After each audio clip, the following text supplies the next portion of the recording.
Please note the views and opinions expressed by the hosts on this show are not necessarily the views held by the station. You're listening to Critical Mass Radio.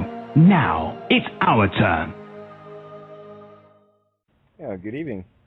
Welcome to Outside the Box. Your hostess, Gaia here, and continuing on in continuous moments of now, we often refer to as time, and of course, my phone goes off just as I get on the air. What's that all about? Oh, just letting me know I have minutes again. Yay! Yeah, I've been without minutes for a few days, so yeah, it's just nice to know they're there. Where was it? Yeah, the continuous moments of now we also call time. I'm going to try to bust apart a whole lot more of the past illusion and the future illusion and get you guys in the present just ahead of the now moment. Because now is still an illusion. Created, isn't it? Oh, I never thought of that. Well, yeah. Everything you can perceive and see is already created. That's what being a co-creator is all about. You know? Just thought I'd share that little gem. Yeah, the crazy shit I think about all day. Anyway, what a weird weekend. Thanks again to everybody that sent their good wishes along. I sent out a post in Facebook and, of course, through the Skype groups. It makes it rather difficult to remain focused, and be blunt. Not quite sure where my brain is tonight, so I'm just kind of going to lean into the void and see what my fish hooks can grab tonight. Did want to come back to the story regarding the Pope being gay, be it satire or otherwise. Did you miss the allegory? One of the things that, at least I find anyway, I find it getting more difficult to separate between, what is literal and what is allegorical in the now moments, right? And it's a very fine line. It's putting the complete trust back in yourself where it has been completely destroyed, or not so much completely. Some of us still manage to figure it out. I would hazard to say that all 7 billion people on this planet still have a level of trust of themselves. There might be the odd one or two that you can't trust because they can't even trust themselves, right? Caught up in the program that much. So when you are looking at the illusion of past and future, what you're doing is looking at things that were already created and things that have the potential to be created. This whole reality that we have, we're gonna play a whole lot of hacking reality games over the next day or so, I'm sure. But this reality that we're in is one that has been manufactured.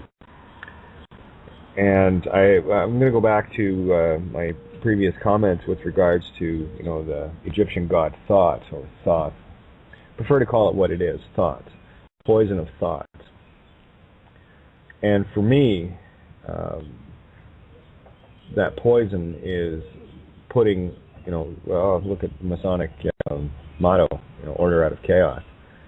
And chaos is a bad thing. Superliminal creation, I don't think that it is a bad thing. So I look at the whole concept of thought being the setting down of things like phi ratios that can be spotted in the fractals, and it's allowed to spiral itself out. The clues are everywhere. And I'm going to jump all over the place tonight, so bear with me, guys. I will try to stay in the same vein of things. I will stay in that, but it will appear that I'm going to be jumping all over the map. I'm just kind of going with real time here. As the thoughts come in, they go out. So, if you can look at thought, say the original thought to create order out of chaos as being the phi ratio, or the golden mean, upon which all creation in terms of physical reality is constructed. You have other things that come into play there, like pi and other mathematical aspects. But the fundamental golden mean is called the golden mean for that reason. It is in everything. And that to me was intuitively it feels like the original thought to, take our overabundant divine feminine creative and, mixing it with that masculine intention analytical aspect to create things that will persist. So it's not so, flighty or whatever. Like that's a bad thing. I don't know. Being flighty is not too bad in my books. It certainly creates a lot of variety. That's the word I'm looking for. So, variety. There's that ver again, truth, right? Verily.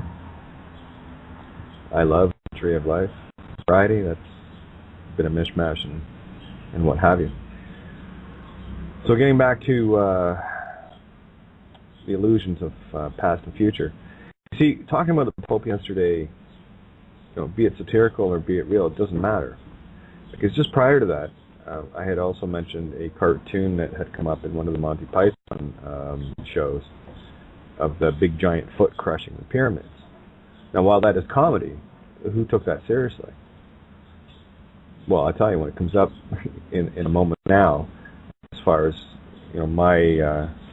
my desire to see all the pyramids on this planet bulldozed back into the ground from whence they came would be a good thing. But I see the allegory of what was being said before, as in this, it's funny to look at. It's only crushed the pyramids because everyone would be so upset if the pyramids were crushed. So that is it's a joke, right? However, everything being equal and opposite, a joke can also be reality, vice versa. I don't know about you, but I find a lot of the reality around me to be a joke for the most part. And especially when you look out, I was out for a couple of days there and, just observing and seeing just how absolutely mindless people are, You can talk about the cops being drones all day long, but drones taking care of drones as far as I can tell. And that's not a judgment, that's an observation. Someone chooses to be willfully ignorant, I will accept their choice and look at them and say, you chose to be willfully ignorant. It's not something I would do, but you chose that, it's okay. I'm not going to get mad at you. I'm not going to get mad at you for being willfully asleep or willfully controlled by your ego or willfully, not really giving a shit about anything but yourself, and in the mirrored sense. See, here's the thing, and you've all heard this before. It's the age of service to others versus service to self, as if service to self is a bad thing and service to others is a good thing. Well, I'll flip the mirrors over, and that's what we've been doing, right? Now, service to self can be self-serving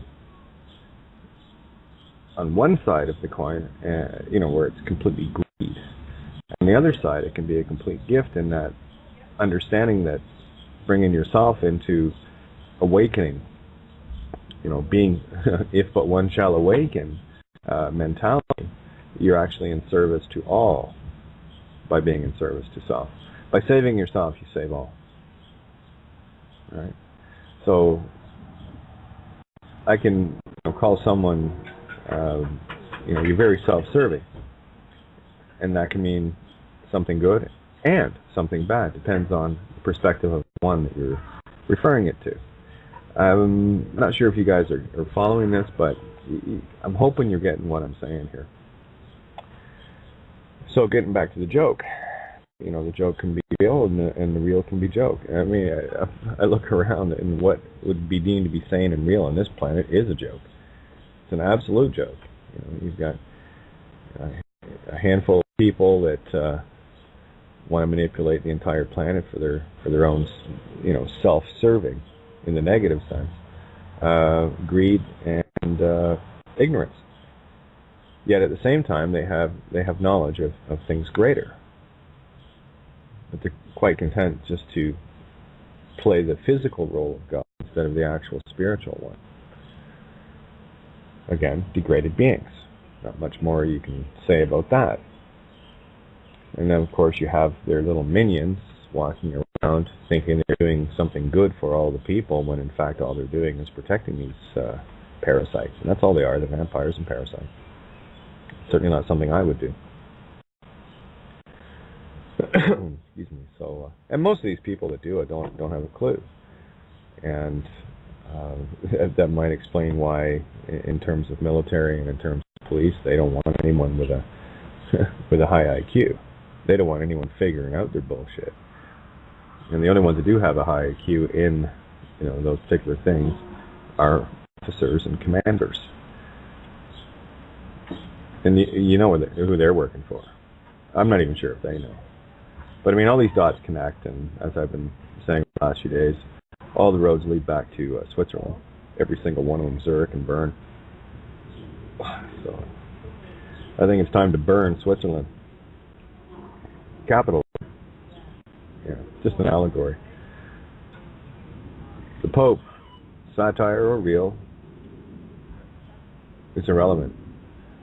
When you're looking at things in the now, and you've already said that you have eyes to see and ears to hear, universe, what do I need to see and hear? Show me. And when things like that pop up, the allegory is quite clear to me. Rome's done. Rome is done. Rome is done. Whether it's in a joke or a headline in a newspaper, it's all a game here. It's all a stage. So it's very difficult to discern, reality from unreality, so I just simply look at it all the same way. Creation. It all matters. It's all there for a reason. Things for a reason. Some of the craziest coincidences I'm sure you guys have experienced as well as I come out of like, whoa, where did that come from? But it was there. So I don't put any conditions on creation, just as I don't put any creation or any conditions on love. Right? It is what it is. As I was explaining, I think it was in the recorded part of last night, for those who didn't get the archive, unconditional love is that. It's unconditional love. Unconditional doesn't mean to say that you're all mushy and lovey-dovey and what have you all the time, and just letting, people shit all over you. That's just dumb. Unconditional love is a respect for self and a respect for others, unconditionally. And sometimes that unconditional love might seem like a bit harsh to some people, but then did anybody stop to ask, what was the intent? Or did you just get caught up in the surface aspects of it, that which you could see and based on our own experience that has, like mine, been extremely corrupted, and we're all doing our best to sort that out. It's how are you looking at it? What is your intent behind it? It's not my willful intent to destroy anyone, but I do have a little, special place in my heart for egos. That's where that purple chainsaw comes into place. But, oh, Rory, what a poster, man! That was beautiful.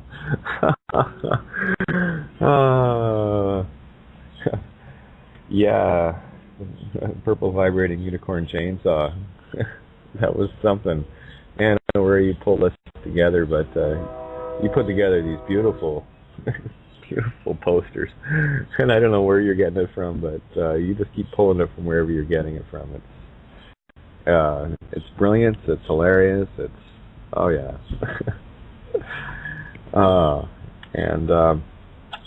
It's interesting. A couple of red pairs of shoes showed up today online. One just before I came on the air here, and of course the red shoes being Dorothy's, right? Click, click, click.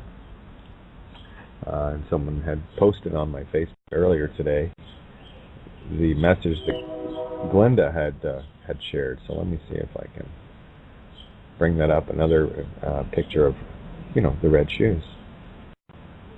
And just checking on Skype here to see who's tagging in here.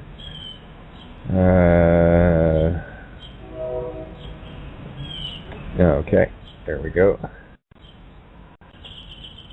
So we're just going down here, and then I'm going to check in the room. I'm going to open this up early tonight. Excuse me. Just making sure that you guys can hear me okay. Oh, I love that that unicorn passport ninja. That was funny as all get out.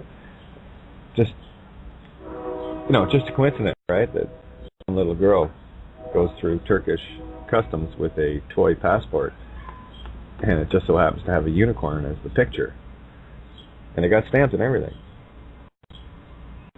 So when you stop and think about it,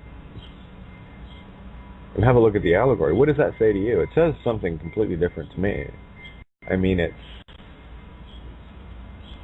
just another indicator of everything coming down, and the controlled fabric of this reality started to shimmer and shimmer and shimmer. And the more it shimmers, the more people are going to see. Because it can only shake for so long before the veils really, really come down, right? So, that was another one too. Someone had posted. I think I mentioned a little bit about it last night, but I would definitely like to touch on it again tonight. Guys, if you're looking for, disclosure or what have you, you're still looking outside yourself, and you're kind of missing the allegory here. All the world's stage, that is the universe too, right? Don't just think planetary here. All things for a reason.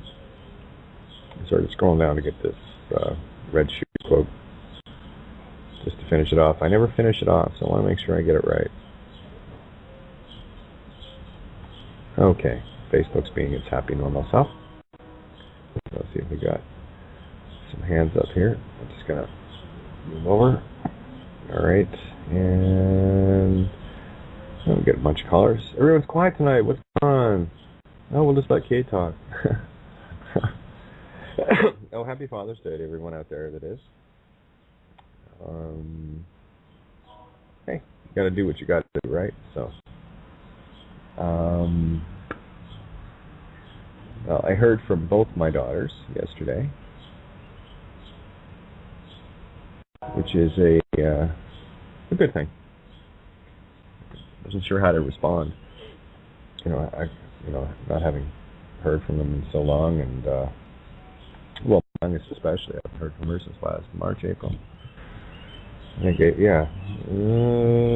would have been right at the end of March was the last time I had a chance to talk to her. Sorry, just went past that picture again. Rory, that's perfect. Absolutely perfect. All right. Still scrolling. Bear with me, guys.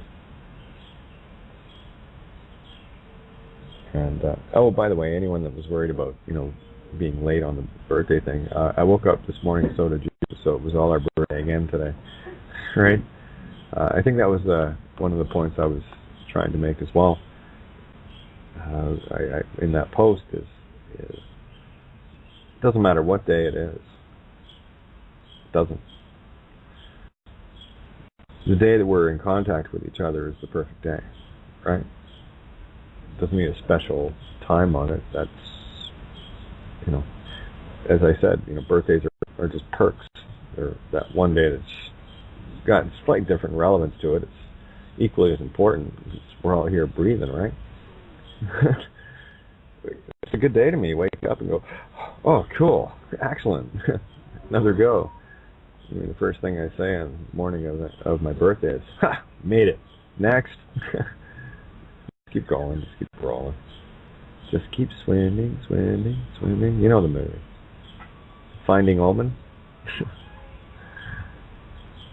Yeah, they had a version of Nemo. I think they called it Nemo 1 or Nemo 2 and Nemo 3. It's the same thing. Right. Oh, come on, Facebook. I don't know about you guys, but this is deadly slow. Sorry, it's boring me here. I'm probably boring you. All right. Come on. Come on. That's it. You got to coax it along. All right. Not sure what all the dots were for, Ranveer, but I'll figure it. Everything for a reason. The dots of creation. Oh, there's the Pope Benedict comes out as gay. No, whether he is or not, it doesn't matter. probably diddled a few boys in his day. That doesn't make him gay. That makes him a pervert. All right. Yeah. Don't ever mix that one up, eh? I've had a few people do that in the past. Yeah, I'll tear you a new universe for that mix-up. Promise. Oh, I love this picture. Church of the Cross. On their sign out front. Don't let worries kill you. Let the church help. That was perfect. Oh, yeah. Oh, it was perfect.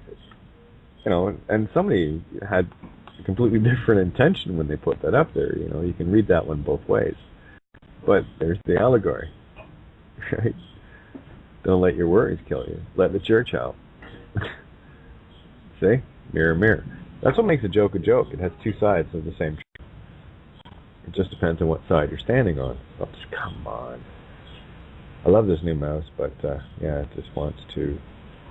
There's a little button on the side here. Let's do that.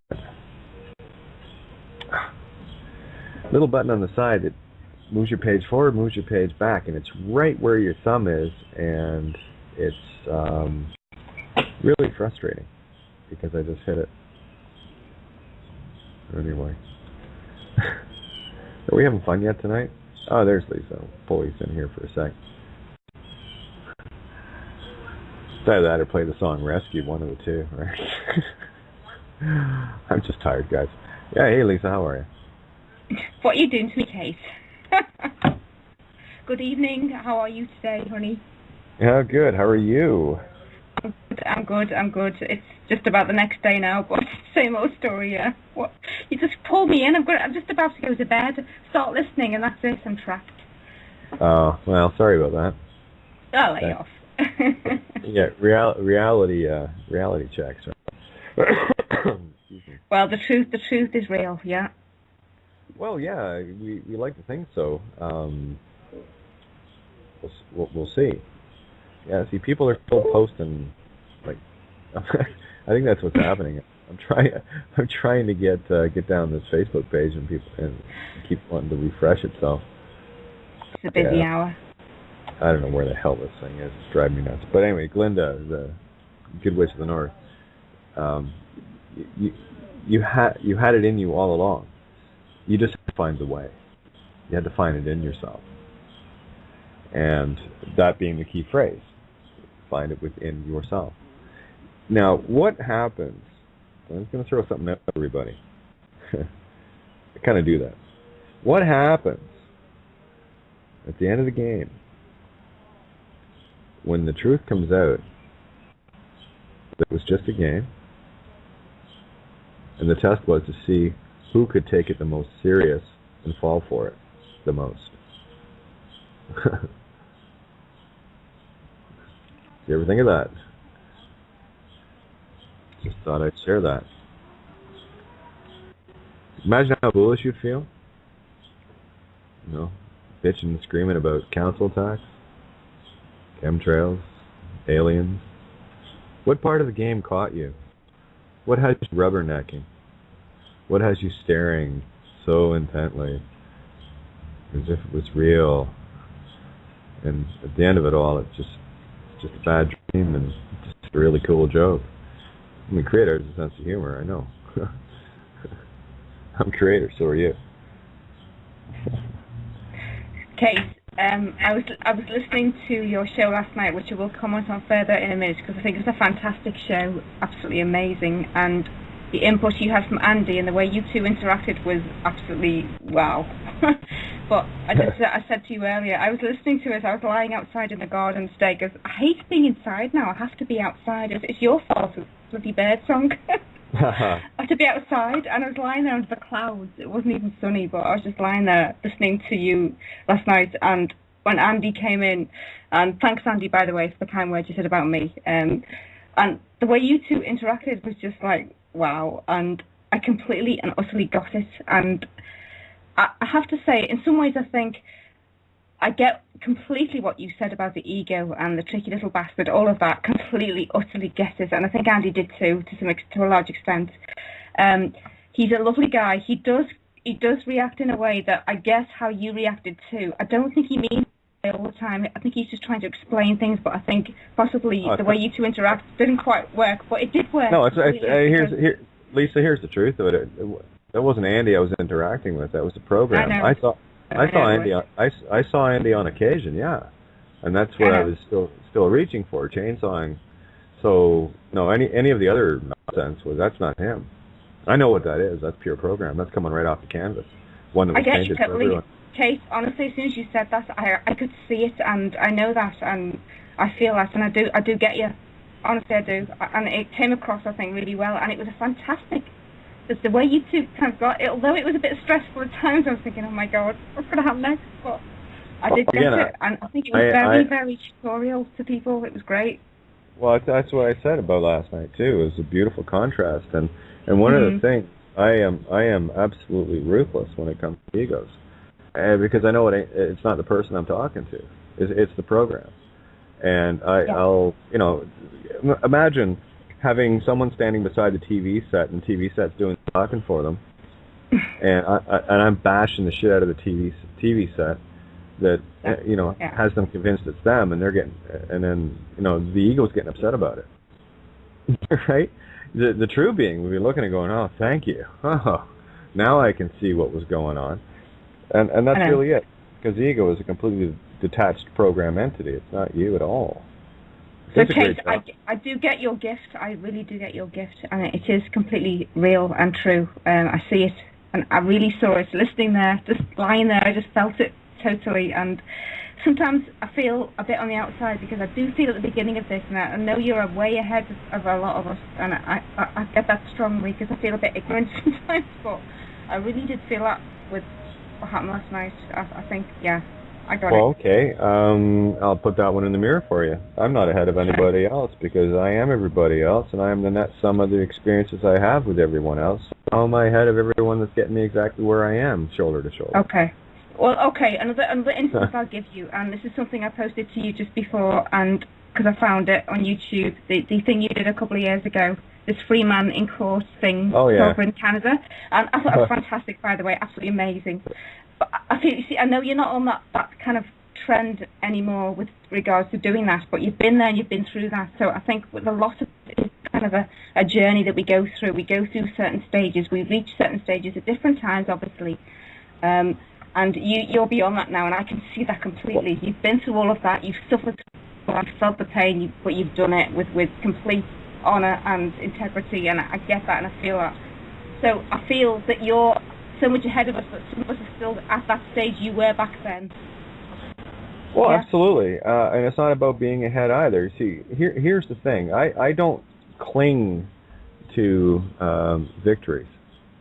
I don't cling. I know. Cling to anything. No, there's a road I'm walking here, and what that video represents more than anything else is proof I've been there. When I say that the courts are all bullshit, exactly, I got something to back it up. Now, you take that video and compare it to any court TV show or any courtroom normal happening, and dare to call it the same. I'll call you insane. Mm-hmm. One of these things is not like the others. What is it that you're missing, everyone? Is that a normal thing that just happened there, or is there something? Oh, that's weird. Oh, I better actually think about that. But you see what happens with programs with people. And here's the other trouble with the tricky little bastard, especially for intellectuals. You want to call yourself smart? Good, because I'm going to shred you. Intellectual? I am, and I learned how to put it on the shelf. And all it is for me is it's not the recipe that's in the pot that I'm making. It's the stuff that's on the shelf. Yeah. And I decide what I put in the pot. I decide if it's relevant or if it's needed or not. I decide if I can use it for an analogy to convey a more ethereal concept. That's how I use the intellect. Whereas most people, and I was there once too, this is why I can speak. I speak from experience. I've been there. I know you do, Case. I know you do. I've been the intellectual idiot that I'm speaking of right now. That's how I know what it is. I've been there. I'm like, oh, better not do that anymore. Okay? But it's a tool that's there, and that's what it is now. I'm not the tool for it. It's the tool for me. And that's a big difference. So when we're dealing with ego, intellectual ego, especially with people that are still, fighting it out in the courts because they think they're smarter than the illusion, they're intellectual idiots. So, Kate, what I'm trying to say to you is that everything you do now, I admire you for, because you've done it ahead of us to a large extent. That's what I'm trying to say now, is that some of us are just like getting that bit that you've done like a couple of years ago, but you watch that and you get it, and you listen to you now and you get it even more, because you've been through that, you've walked the walk, you've talked it, you've done it, you've been there. So what I'm trying, it's a compliment basically. I'm just saying, I get you. I get you completely. Well, I'll tell you, the difference between me and Alex Jones, I don't have a producer writing my show for me and give me all sorts of neat, cool ideas that I've never lived. I actually talk about the experiences I have. Of course. I don't talk out of books. I use books for references to give people concepts and what have you, but what I share with people is a real walk. And it's policy for a lot of us. In some cases less than me, in some cases far more. It's not about what it costs. Here it is. But in some ways, the only way that it ever is made real is by what it has cost you learn. Yeah? Yeah. Well, and you've been through that, and we all acknowledge the fact that you've been through the cost stage. So what I'm trying to say is, because you're now on the other side of that to some extent, we take you even more seriously because you've been through the cost stage. Well, I was going to sum it up in a nutshell. It's very easy. The road to hell is paved with good intentions. Made it. Yeah, exactly. Yeah. Made it. That's the only difference. I made it to hell. I'm on my way back now. So you don't know up in some until ways, you know down. you've been the template for a lot of people, I think. Well, yeah, again, if I am, great. If I'm not, doesn't matter to me. It's all I do, and this is one of the things that I've stressed the whole time that I've on the air. I'll tell you what I've been doing, and I'll just speak from my experience. What people do with it is entirely up to them, and the door isn't there. So if people walk in, they walk in of their own free will choice, and if they walk out, they walk out with their own free will choice. It's no skin off my nose. So, we got Ninja coming in, and Brian. Here we go. Let's see what you guys are up to tonight. Oops. One sec. Okay, Ninja, you're hot. Baby. And Brian. Both mics are up. Hey, I was just going to say, for me, even if you're not a template or anything like that, it's just something to relate to, like... Oh, yeah, mirror. Nice. That's all it is. It's just a mirror, and that's why. See, here's the problem with mirrors and pedestals. Right? You put a mirror on a pedestal, you can't see yourself. Get it? Mm. Yeah. That's why I take a chainsaw out of the pedestals, and to the egos, because we got trapped by thinking of something greater or lesser than ourselves, instead of looking at creation as what it is. It simply is. People walk around with chips on their shoulders and all sorts of angst and frustration, and of course, the holier than thou attitudes, and you owe me, therefore I'm going to do this, and et cetera, et cetera. All the ego programs that you can, they're countless. Try counting them up. But the biggest one of all, is what I call the Savior program, and that involves looking outside of yourself to be saved. Ain't gonna happen. Sorry. Hate to ruin all your church and school upbringing, all your government teaching, and all the rest of it that goes along with it. Really, I'm sorry. I didn't mean to trash the entire universe and clear your canvas for you. But there it is. If you can handle it. Down to us, Kate. Down to us. Every way, every step of the way, it's down to us individually and collectively. We do it together, And this is not about someone being further down the road, and this is why I'm bringing this back round again. So I'm no further down the road than anybody else. Because the fact that everybody else is here means they're on the same step. How could I be further down the road if people are tuned in right now? Yeah. Yeah. Right? Yeah. Everyone that's tuned in has got their own perspective that I draw upon, in as much as they can draw upon mine. This is how we do it together. We don't put anybody above anybody. We don't put anything, outside of ourselves to worship. What we do is we go, you're me, I'm you, let's get this done. What are you seeing? Can I just say that's what makes it real for me, is the fact that you don't take that onus on yourself as to you are sort of telling us. I do get that, I really do. When I'm listening to you, I understand that. I know some don't, but I actually do. I know that you're not saying it's not you, it's through you, for us. It's not even through me. This is the thing, and I'm going to break this program now, and I need everyone to get this, okay? Because I've had it happen too many times, and even recently. People say, well, Kate, because of what you said, I did this and that and the other, and it's not my fucking fault. How dare you, how dare you give me your fail or your victory? I don't want either. How about you take that into yourself? Yeah, I feel like people are reminded of stuff that's already in there.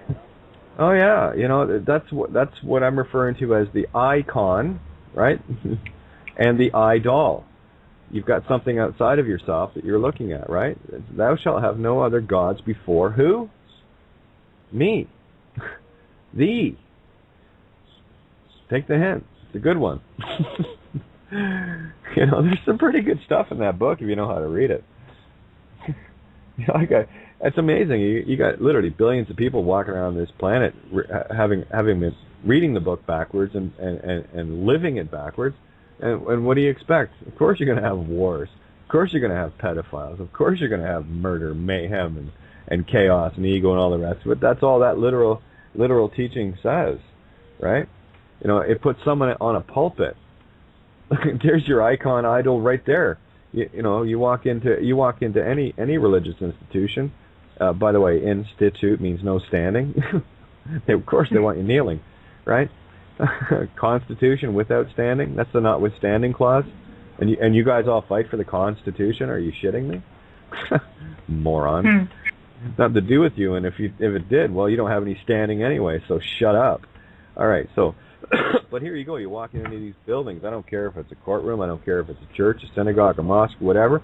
You got someone wearing a funky looking outfit, pretending, play acting the I'm the big boss. It says who? Did you did you have a pee this morning? I'll see you and raise you one. I actually drink mine. You do that? Yeah, it's only what we give them that they are allowed to have. It's only because we allow them to have it. Yeah. Well, would you agree again, with that? We give them that power through our ignorance. Well, that's the whole thing about the simple statement of stop worshiping outside of yourself. That's what I mean. Yeah. The whole society is built upon us going into these different buildings and places to have someone to go, ooh, and ah, and oh, look at the pretty robe, and they must be smarter than me. Therefore, there's your ignorance. Ignorance begins with walking through the doors. And I'll tell you, the guys... Hang on, Lisa, just give me a second here, okay? All right, you got this guy, JC, Jesus himself. The only time he was ever in a church was to go in and kick over the money lending tables. So any of these, so-called Christians and all the rest of the people that are in that mindset, and they're all the same. I'm not picking on one. They all came out of Rome, Islam, Judaism, all of it. I mean, and the whole what do you call it? This mishmash of Jews that you're talking about right now. The ones that are claiming Israel aren't the real ones. They're the false ones, okay? And there's allegory after allegory here. I'm going to keep it literal for a little bit, and I'm going to peel off some layers for everyone. But there you have the Khazarian, empire, which was huge. South Russia took in, I think, Crimea and a few other things, but it was a huge empire, and it was an empire of warriors. They were what's the word I'm looking for? When you pay for military. What do they call those guys? Hired killers, basically. Mercenaries. Yeah, mercenaries. Yeah. Mercenaries, right? So there's your mercenaries. That's exactly what the Khazarian Empire was. And, they were being patronized by different religions. And, of course, some Judeans showed up as well, right? And Yeah. The king of the time says, okay, well, we're going to be Jewish now, because, and that's what you're dealing with. I mean, a true Jew isn't white. Sorry, it's not how it works. That's a Khazarian Jew. That's a European Jew. Okay, so we'll get that little historical fact right. And let's just clear up the word anti-Semites. Semite comes from Semitic, which is a language. I think there's 14 or 15 Semitic languages in the Middle East, which includes Hebrew, Farsi, Aramaic, Arabic, etc., and so on. So if someone comes around, this is the retarded nature of this planet. Someone says, you're an anti-Semite. I say, no, I haven't got any issues with Farsi. I quite enjoy the Iranian native tongue. And that's exactly what it is.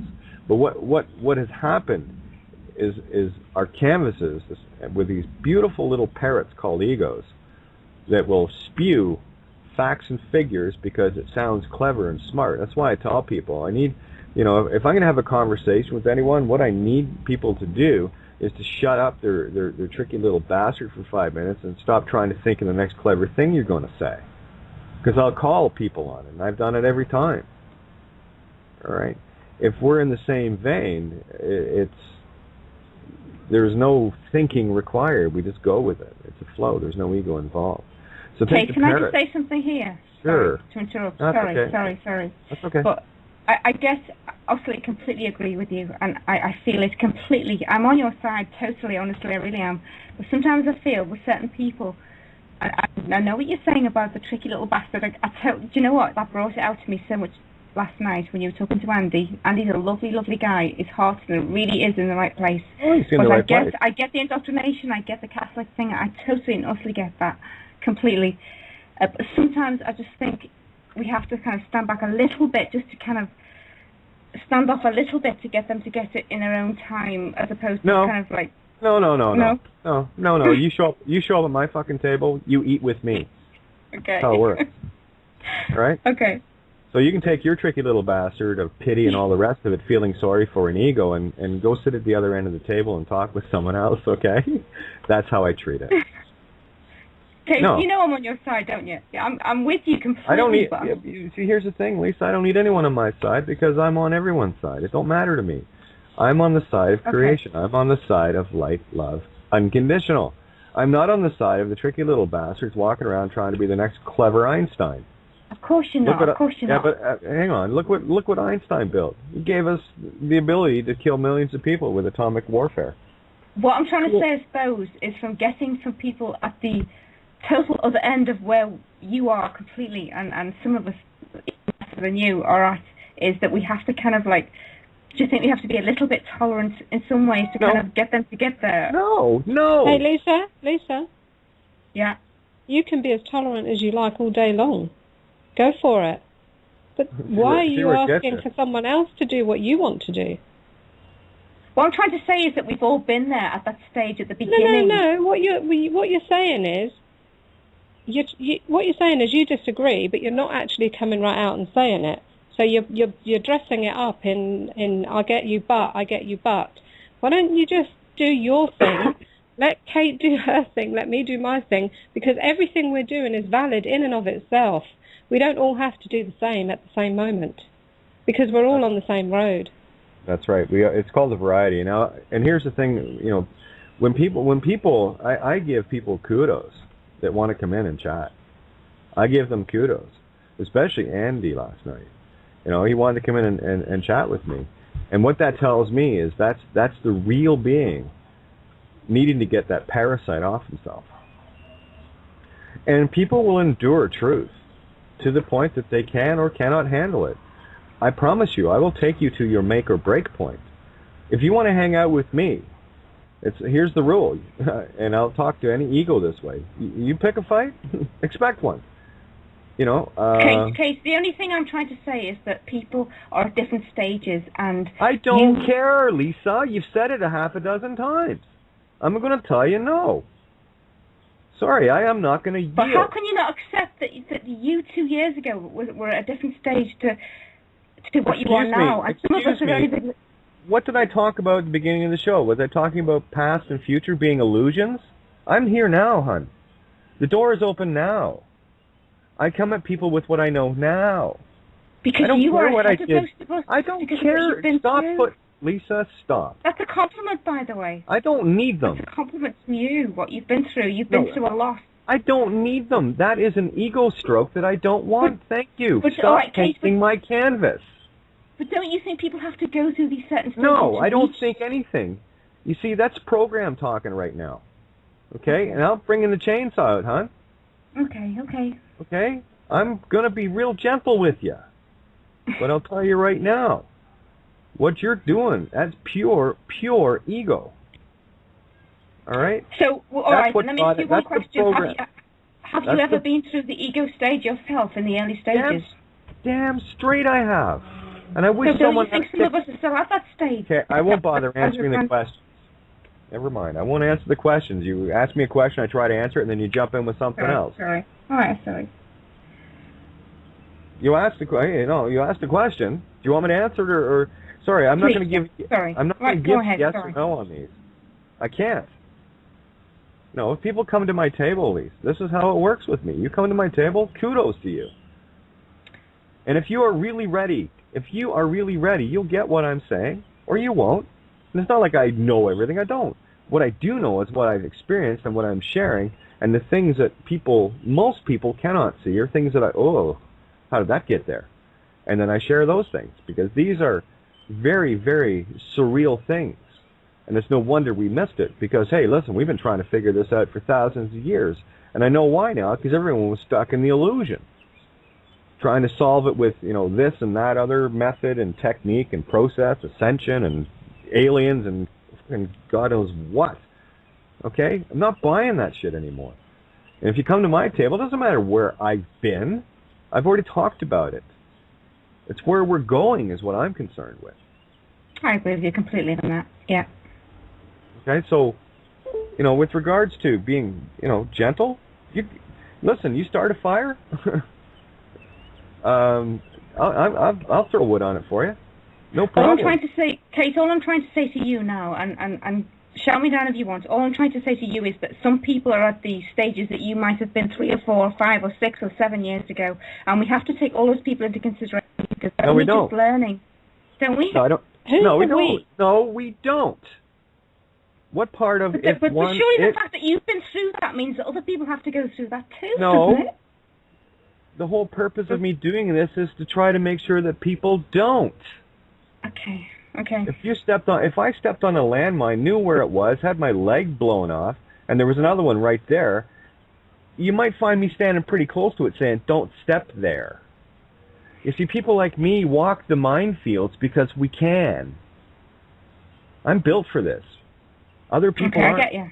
I get what you're saying. But to me, everything about learning is through your own personal experience. Until you go through something yourself, you will never get the other side of it. And it's already was something like you telling us, and God, Kate, we listen to you, you know that. But until you actually experience it yourself, you don't really understand it. Hey, Lisa, you know what I'm listening to right now? What I've been listening to for the last 10 minutes? Yeah. I've been listening to you putting Kate on a pedestal and then kicking her the fuck off of it. Oh, God, I'm not. You know I love That's Kate. What I'm hearing, dear. That's what I'm hearing. No, wait. Yes, I am. Hang on. That's not right. That's not right. I love everything Kate stands for. Hang on. Let's turn the notch down a little bit here. I'm plugging the kettle in. Why? Because I can. Here, it's my experience. What you're doing right now is looping in a different way, Lisa. Actually, Ninja's right. I'll be a little bit gentler on it. And it's not an intentional. I know where your intent is. I feel it. I know exactly what it is. And for me, it's more of a trying to find the right things and the right words to say, which I find myself in a lot of trouble with, trying to share some of the concepts that I do. But I persevere. I keep going through it. But let me put it into a nutshell for you. With regards to other people, I've said it countless times. I don't give a shit. If you're not willing, the thing is, people that are tuned in right now are tuned in. And I mean that in the ethereal sense. They wouldn't be here because that was the deal I struck over 3.5 years ago with the universe. Send me only those that are ready. And that's what the universe has done. It sends me those that, at that time, for whatever stage I was at, be it in the free man sovereign gimme game, And I watched all of those guys run for the hills as soon as a couple of things went on. Well, it was the greatest next best thing to sliced bread. Right after the Judge Bows video, everyone flocked to me. And then as soon as I started showing them the truth, they didn't want any more to do with it. The only people that came to me were people that wanted something. That was the Savior program running. That's why I know what it is. And I've had many occasions people, showing up and wanting to be, my new best friend, and bring little trinkets, and nothing major, but just appeasements is what I call them, right? Try to make Kate my new best friend, and she can help me get out of this credit card, and she can help me do this and help me do that. Here's the trouble, though. As I was walking down that road ahead of people, I was seeing all the landmines and kicking them out of the way, and seeing the utter bullshit of it, seeing the trap of the name. You can go back to my loveovermind.wordpress.com site, and very early on, I exposed that everything had to do with the name, and no one else wanted to buy into it, because they were still trying to figure out how to, excuse me, fix this and that with this court. Now, what was going on then is there were many layers, and I was very diligently peeling the layers off and exposing these layers in courts, where the one-trick pony became the one-trick pony every layer. Only a few people got through. It's like the whole UCC scam. There were people that were learning how to use it and getting checks from the UCC, and some cases in the millions. The door closed very quickly, and a lot of those people are, there's a lot of them in jail. They were doing things according to UCC, but as soon as that layer got peeled, the IRS came looking for their money again with interest. Some of it was forgiven. I have a case of one guy where it was 100 and something thousand forgiven, and they've been sweating buckets for a year and a half because of the threats and everything else. And the next thing you know, you got a letter of, okay, it's the debt's forgiven, blah blah blah. What's he do? He goes out and fucking tries it again. That's someone that's never going to get it. They're caught in the game. But the truth of the matter is, all of this stuff is nonsense. And that was the frustrating part for me as I walked ahead of people, because that's all I did. I mean, how many people do you know? And at this solid, a lot more than 8 hours a day for the last 3.5 years, 7 days a week. That's the difference. If people are willing to do that, then they will find out as much stuff, and they better have been a lifelong singer-songwriter, and they better have over 5,000 songs of practice under their belt, and they better have the ability to fly and dive, like scuba dive, and build houses and all. This is the culmination of my life experience, and the bottom line is this: this is my piece of the puzzle, and it is completely unique, just like yours is. So don't put them all in the same place, because the picture will never look right. You got to put your piece where your piece goes. I just have a particular piece, and every piece is equally important, because I'll tell you, you put a puzzle on a table and you take one piece out, what's the first thing you notice? The piece is missing. All I'm after is all the missing pieces. I've got mine. I've got a handful of others too. And the picture is getting very clear. And I know this is an illusion. That's all this is. All right? So this is why we have to be very, very careful, and why I'm so adamant about any... see, until people understand what praise is in its truest sense, I will have none of it. See, because when someone says that, if they admire me, well, I don't need that, because admire means to bog down. I don't need that. That's ego. That's the word. It's in the word admire, to bog down. Admire all admiralty law, to bog down all love. Admiration. It's all there. So, I mean, the road I took was a very specific one with a lot of, well, there's the Gemini, right? Multitasker, where I was looking at everything to connect all these dots together. But as far as others, needing to get up to speed where I am, and I say this in complete humility, good luck. Because I don't think there's many people that will knock themselves down to the level servants that I did in order to find this. And that's where I live. That's my realm. That's my universe. I'm happy there. That's where I'm happiest. I'm happiest when I'm helping. Big lesson I had to learn, though, is to be happy and not helping. And that one I've learned. Because I'll tell you, out of all the people that I've ever out of my way for help in my life, because they needed me, they were desperate, and they could always call on me and do that and the other, are the ones. They're all the ones that threw knives in my back. And that's the universe's way of saying stop. So I said, okay.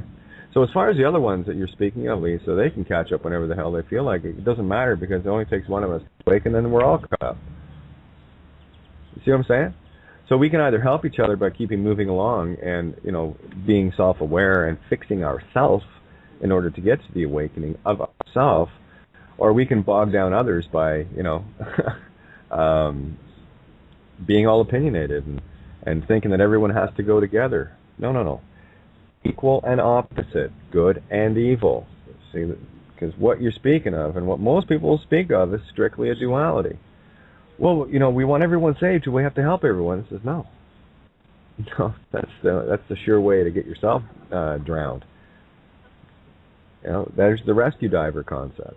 Swim away. It's not that I don't want to save them. I care enough about them to save myself, because in that process I'm going to save them anyway. See what I'm saying? Kate, can I say one thing? Sure. Here.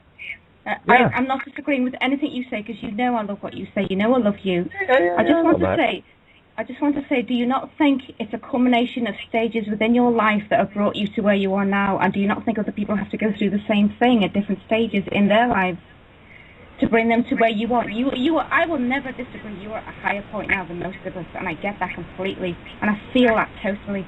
And I totally respect everything you say to a really large extent, and you know that. But we all have to get there through what we go through ourselves. And you've been through it yourself, and I've seen that.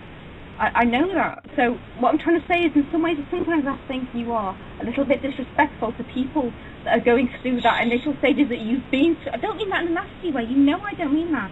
But I know that. You have to go through certain things to get to where you are now, is what I'm trying to say. So we can't knock that with people, because they have to go through. The only way you're ever going to learn is to go through things yourself in the hard way. I'm not knocking it at all, actually. I'm in full support. I know, I just feel a little bit that sometimes that you're a little bit, I totally love everything you do, but you're a little bit quick sometimes to think people have to go through what you've been through in the last 5, 10, whatever years it is, to get to where you are now, because until you go through that, you won't appreciate it the way you do. Okay, here, I'll see if you appreciate this then. Do you know the difference between an ego and the most perfect being in the universe? Sorry, go on. No, I'm asking you. Do you know the difference between an ego and the most perfect being in the universe, and which one would you try to save? I'd never want to have the ego. The most perfect being in the okay. Okay, so here's the next question for you. I'll walk you down the path. All right.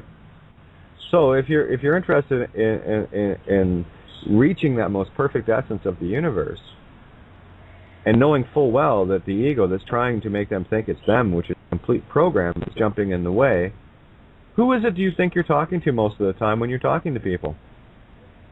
I know what you're saying. Do you know what? This is what I'm saying to you. I don't disagree with you. You're completely right, and I get you. Okay, then here's the thing. There is no harshness in destroying a program. I already put it in the form of a TV. Did you feel bad when I bashed a TV set to death? I know. No, I know. Okay, then don't feel bad when I bash people's TV sets to death. Because I'm looking for them. And I know they're in there, because they're me. I know that. If there's something in this universe I know that. I know who I am, and that's because I am you. And I care enough about you to smash that TV set with whatever it takes. And I'm going to be ruthless about it. I know, okay? I get you. Hey, I'm on your side completely, honestly. I really do. I don't know why you. Lisa, I know, but I don't know why you keep defending yourself. That's ego. I don't need that. I know who you are. I know your intent. It's just because I think sometimes that there's people that aren't at your level that are struggling. I don't care. But they have a good heart, and they're trying to do their best. This is about a dozen times around this same circuit. Can we get the train now, please? Okay, go on. I'm not going to say it again. I've already said it every time. You're still not hearing it. Bust the program. What you're saying to me, okay, you don't really care about people enough, and you should be more gentle. No, I know you can. Hang on. No, I'm telling you what you're saying. Okay. Okay, this is what's coming out of what you're saying, right? That you should be more gentle and be more open to have more people to help and bog you down and get you all caught up in the dramas of their silly ego programs, and that's what you're saying, hon. I'm saying a chance. I've been there, and I've got the knives in my back to prove it. Okay? That's the difference. Because I guarantee you, I've helped more people on this planet than the average individual. And I guarantee you, every one of those people that I helped screwed me in one way or another. Okay? So, no more. That's very sad. I know. That's very tragic. I know. I get you. Yeah. So, I'm sorry, I am not going to let an ego program in with the, oh, help me, oh, woe is me. Can I just say one thing, though, Trace? Not everyone's like that. I know you've been hurt, and I get that completely. You've been stabbed in the back, and I understand that. No, I haven't been hurt. I have experienced. But there are a lot of people that aren't like that as well. That's a bit of a learn. There are still in the learning stages here that might not be going to stab you in the back, but are just kind of trying to learn, and they're trying to give everything they can to making this world a better place. Is what I'm being too bloody fantastic. Well, I'll tell you here it is in a nutshell, and I'll break it down very simply for you. Well, I went and helped Kate, and I did this and I did that, and I expected her to save me, and she didn't. So she's a bitch now. That's what you're talking about. Well, that's individual sadness. Yeah, I get that. Yeah. Well, that's Savior program. It's not them. Mm-hmm. I don't take it personal. I know exactly what it is. People, will come to me trying to cling on to the illusion they've got. They don't want to lose their house. They don't want to lose this. They don't want to lose that. But they're not willing to look. They just want someone to come in with a nice little piece of paper, and I've already given it, but they don't understand the responsibility behind it. And if they do, that's when I become a bitch. It's like, well, I can't do that because then I wouldn't be comfy in my lazy boy chair with my Doritos and my Diet Coke, sucking back, watching American Idol anymore. I know. I completely win you. And I'm going to help you do that. No, I did that before with people, and basically, in terms of financial, what I lost is pretty close to what I had gained for others. The universe balanced it out like that for me. I know. So it's a fine line. Again, you have to look at the good and evil at the same time, and everyone's looking at good or evil. That's program. That's Savior program. That's duality. That's what this realm's all about. I just learned singularity. That's all.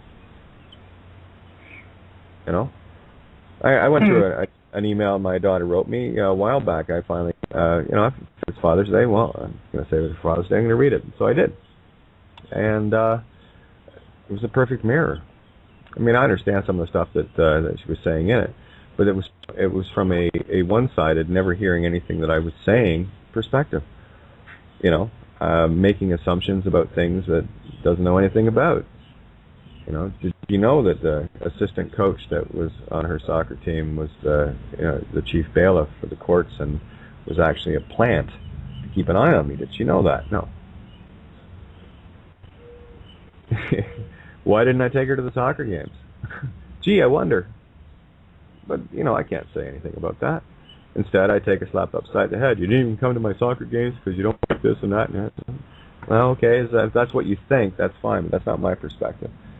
And, and I read it again today, and I'm going through it. I've been in a very, very neutral mood yesterday and today. And 3-4 months ago would have had a more profound effect on me, but I'm looking at it going, oh yeah, I see the mirror. And it's all good.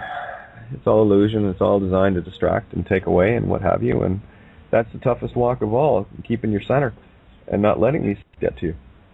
Because that's all they are. They're illusions. Like Gravity Falls theory says, trust no one. I don't trust anyone. I trust myself. And guess what happens when I trust myself? I trust everyone. Huh? Imagine that. Isn't that cool? Because I'm going intuitively then. It's a difference. That's why, a great example last night was India, and I'm sure there were a lot of people going, oh, good. That's what I do to programs. That's how much passion I have to get to the being that's behind it, that is running it, thinking it's them, and it isn't. So if you think I'm going to stop, if anyone thinks I'm going to stop, be gentle, oh, tough love, whatever. No, I'm sorry. I am going to be truthful and ruthless. I will be ruthless in shredding one and ruthless in unconditional love. Sides of the same coin. I know how to stand it on its edge now. That's the only difference. And here's the thing. If anyone thinks I'm going to be gentle with someone's program that's running that some priest or fucking government official put in their head, you go ahead. Ask what you think my answer will be to that. Yeah. Oh, yeah, I'm going to be gentle with the chains of your slavery. No, I'm going to hack them off. Right? This is a jailbreak. Right? I'm in a hurry. I'm getting as many chains off people as I possibly can. I got the chainsaw. What do you think I'm doing? I'm going down the slave galley with a chip and a mallet, knocking off all the ankle shackles. Okay? Because I'll tell you, when this ship goes down, those that are still chained to the galley go down with her. So I'm in a hurry. And I'm glad when people like Andy show up, because there's someone that's saying, get these chains off me. Now. Okay. And those that are still row your boat, with the chains on, they're just all merry going along, and of course the water's up to their fucking neck, and they're all smiles and everything else. Yeah, go ahead, drown. I'm not going to make your choice for you. That's not mine. I've done that. I've stepped on free will choice. Forgive us our trespasses as we forgive those that trespass against us. I'm good with that. I got it. A little bit more. Okay, I'm not disagreeing with you at all in any way here, and I think you're way ahead of the game, and you know that. You know I think that, and you know I know that. But what I'm trying to say to you is that there might be some people out there that are not as well ahead of you, that have just reached the stage that you were at 2 years ago, but with every good intent, they're trying to do their best.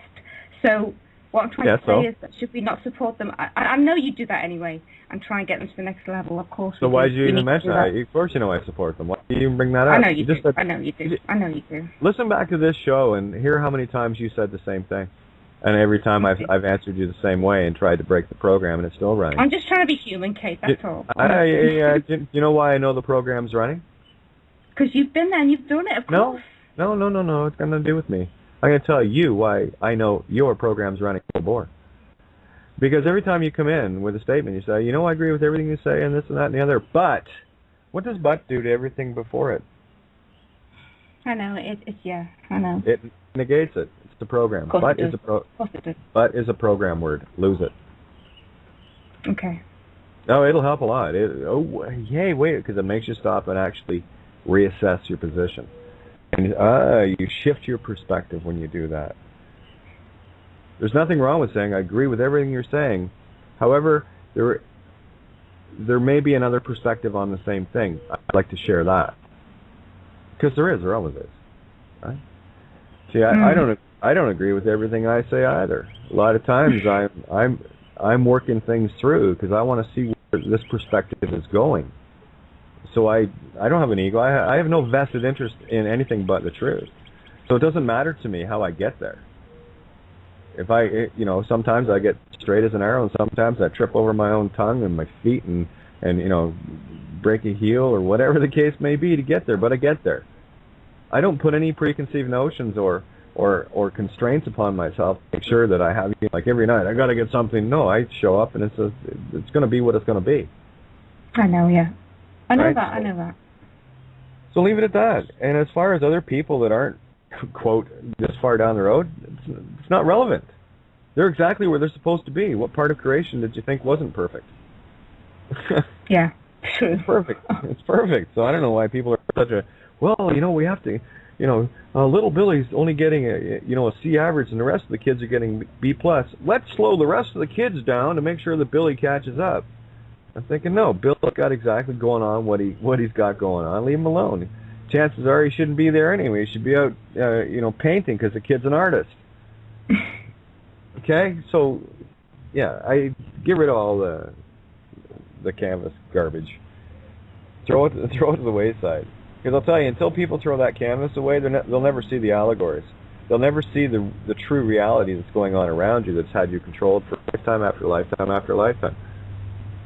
That's why I'm here. I'm kind of going, hey guys, got something new for you to look at. If you want to have a peek, it's gonna be a little difficult for some. Some people, it might actually hurt their feelings to be wrong for 18,000 lifetimes. Okay, one thing then. Do you not think people need to go through certain stages to reach this point? No. You have to go through these certain key points. You can't just get there from being nothing to getting it suddenly. You have to go through certain sort of elements to make you get there. No, I am not telling anybody to get anywhere. I'm just sharing what I have. No, you're not. No, but what I'm trying to say, with you yourself, you've been through certain things in your life. I know what you're saying, Lisa, and I was trying to answer the question before you jumped in again. Okay, sorry. Okay, seriously. I take a long way to get round answers because there are a few steps that have to get to the final aha. Okay? With regards to anyone else that's walking this path, I don't care if they're just woke up to the fact that paying a parking ticket is not a good thing. And that's their entry level, okay? Doesn't matter what the case may be. Some people have had their kids murdered to wake them up. So the ones that have the parking tickets, count yourselves, off light there, okay? Yeah. All right. So, doesn't matter. Wherever anyone in this game is, they are exactly where they're supposed to be to get their piece of the puzzle. True, yeah. Here's the thing. Someone listening right now resonates the absolute bingo, and everyone wakes up. Because the game's like, oh, yeah, there it is, new game level, game, we did it. What did it matter what the other 6.9999999 billion people were doing? For me, it was very clear. If but one shall awaken. Because I got the concept early on that, well, we are all one. So if one part of our consciousness awakens, of course, all for one, one for all. Everything awakens. So I'm not going to waste time trying to, I'm going to help someone with a parking ticket. Are you kidding me? I'm going to help someone with a DUI? Well, I'll tell you what, maybe one, you shouldn't have parked there, and two, you shouldn't have had that forced shooter, now should you? Why is it now my problem? I get you. I do get you. That's the Savior program. Okay? Self-responsibility. Taking the onus back on oneself. Instead of going, oh, it's your fault, I'm feeling this way because you did. Oh, shut up. You know what? You're exactly where you are right now based on every decision you have made through eternity. Suck it up. And be grateful. It didn't cost you a family or a house or everything you ever worked for in your entire life, but I'll tell you, the road to hell was paved with good intentions, and I'm glad it was paved. While I got there, I'm on my way back now. And if people can pick up little gems of what I'm talking about every night because they have the wherewithal to show up and share opinions and be a part of this, great. If they want to show up and bring a tricky little bastard with them, that's even better because all that tells me is that the inner being is saying, I need to shed this now. Right? You see, much of what we do is done on such an intuitive, unknown level. We're dealing with 1% of our reality or less here. And people are basing 100% of their decisions on it. How smart is that? People are basing their decisions upon what someone, be it a pulpit in a school classroom or a pulpit in a church, basing it on what they're saying. Try to be a little bit more original. Go look for yourself. You show up here, I guarantee it, I know you're looking. Because I'm one tough bitch. Because I don't tolerate the TLB. It's who I am. If you can't stand the heat, don't sit by the fire. I'm burning. I'm saying, Case, is that in your past life you had the TLB, yeah? Yeah, I've said that many times. And I've so we even all have to overcome that, is what I'm saying, to get to the next stage. Well, again, it's not overcoming it. I gotta beat it up. No. When I talk about chainsaw and shredding, taking it away from the being so they can see it. You're going to have one. You need it to function in this reality. But what happens with most people is the TLB's running the helm, and the being is going, yeah, that's me. No, it's not. Because if it was you, you wouldn't be running into Scylla to have your, rigging stripped and your sails ripped off. You wouldn't be going into Charybdis and getting sucked down every time. That's what egos do. They're exactly. Like I'm not disagreeing with that case. I totally get that completely. I'm just saying we all have to go through that. I think, I suppose, to a certain stage to get through to the next one. Yeah. Or we don't. Can I say something? Yeah, go ahead, Ninja, because I'm running circles here. I'm still not getting. It seems to me that what I'm hearing is somebody's impression that everybody that's waking up has to travel a certain particular series of steps. And that if they miss any of those steps, there's a problem. Now that can't be right, because we're individuals, we're unique. Okay, we all came in here in this lifetime, in this body, in this family, in this location, whatever it is, for a reason. Your reason's not my reason. My reason's not her reason next door. I don't have to be raped 10 times to wake up. That didn't happen to me. I don't have to have a child murdered to wake up. That didn't happen to me. We're all different. There is no, 12-step program to waking up. Totally agree, Ninja. Totally agree. Well, you're not agreeing with me. No, I am agreeing with you. I'm not saying everything that. you've said tonight is the opposite of what I'm trying to clarify. Hopefully we'll get there. Because you seem to think that if we don't go through this particular step and help everybody on that particular step behind us, that we're losing them or leaving them and not caring about them. But maybe they don't need that step. Maybe they're already going their own way to get to the end that they need to be at. We're not all stepping on the same stones to reach where we want to go. So I don't need to be whipped on that slave ship before Kate undoes the shackles, or whoever it is who has the key or the whatever means to undo those shackles. I'm not going to say don't undo my shackles, wait a minute, because your man here hasn't whipped the shit out of me yet. I'm saying, hey, hurry up quick before he comes. I don't need to go through that step. I'm not saying that. Well, it sounds like it. It's coming across. That's not me. I'm sorry, but that's just not me. All right. I'm sorry, guys. I'll back out now because I'm not trying to say that. No. That's what you think. I'm not trying to say that. No. Okay. Let me. I'm gonna go. I know that, hon. I'm gonna go around the block again. Okay. What you're talking about is the highest crime in the universe. And this is one of the things that I was most guilty of. The trespassing on free will choice. Because in the essence of going out and trying to help others, and I'm not saying that, it's a good and a bad thing, I'm trying to show you the mirror here. What in fact it's doing is not allowing that being, because they're running a savior program, save me, help me. And of course, okay, where the intent is to go and help and whatever. I'm not saying it's a bad thing, and I'm not saying it's a good thing. I'm just giving a perspective on it. What that does is that interferes with that being's ability to experience, falling flat in their face to wake up. So I'm actually hindering their own awakening. As Ninja was saying, some people, and I said this earlier, some people it takes a parking ticket to finally snap them out of it. Someone could be walking down the trail and see a bird fly in a certain way, and it wakes them up. And some people have to have, maybe a dozen rapes or what have you, in order to give them their awakening and the experience and perspective that is required for them to keep walking. Some of us are going to ride bikes to Rome, some of us are going to ride cars, some of us are going to fly and dive and all the rest of it. It doesn't matter. All roads lead to Rome, but it's still the final, destination point to move on to the next one. Not everyone is most certainly. I'm sorry, I can only occupy this space that I'm in right now in this universe that no one else can.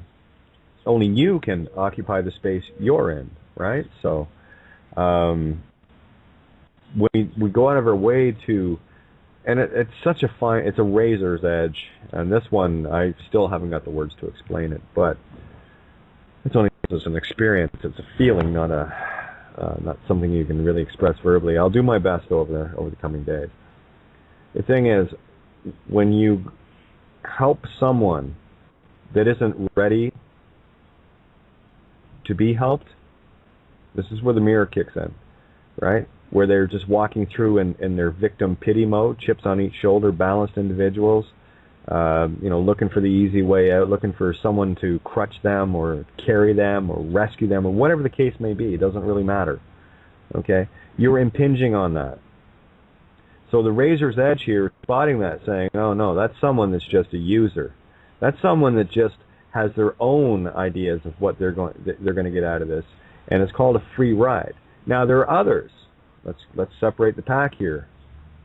There are others that are awake and moving forward. That's what I was trying to explain about, trying to rescue someone that'll drown you as quick as be rescued, and then you have others that are actually making the effort to swim towards the shore.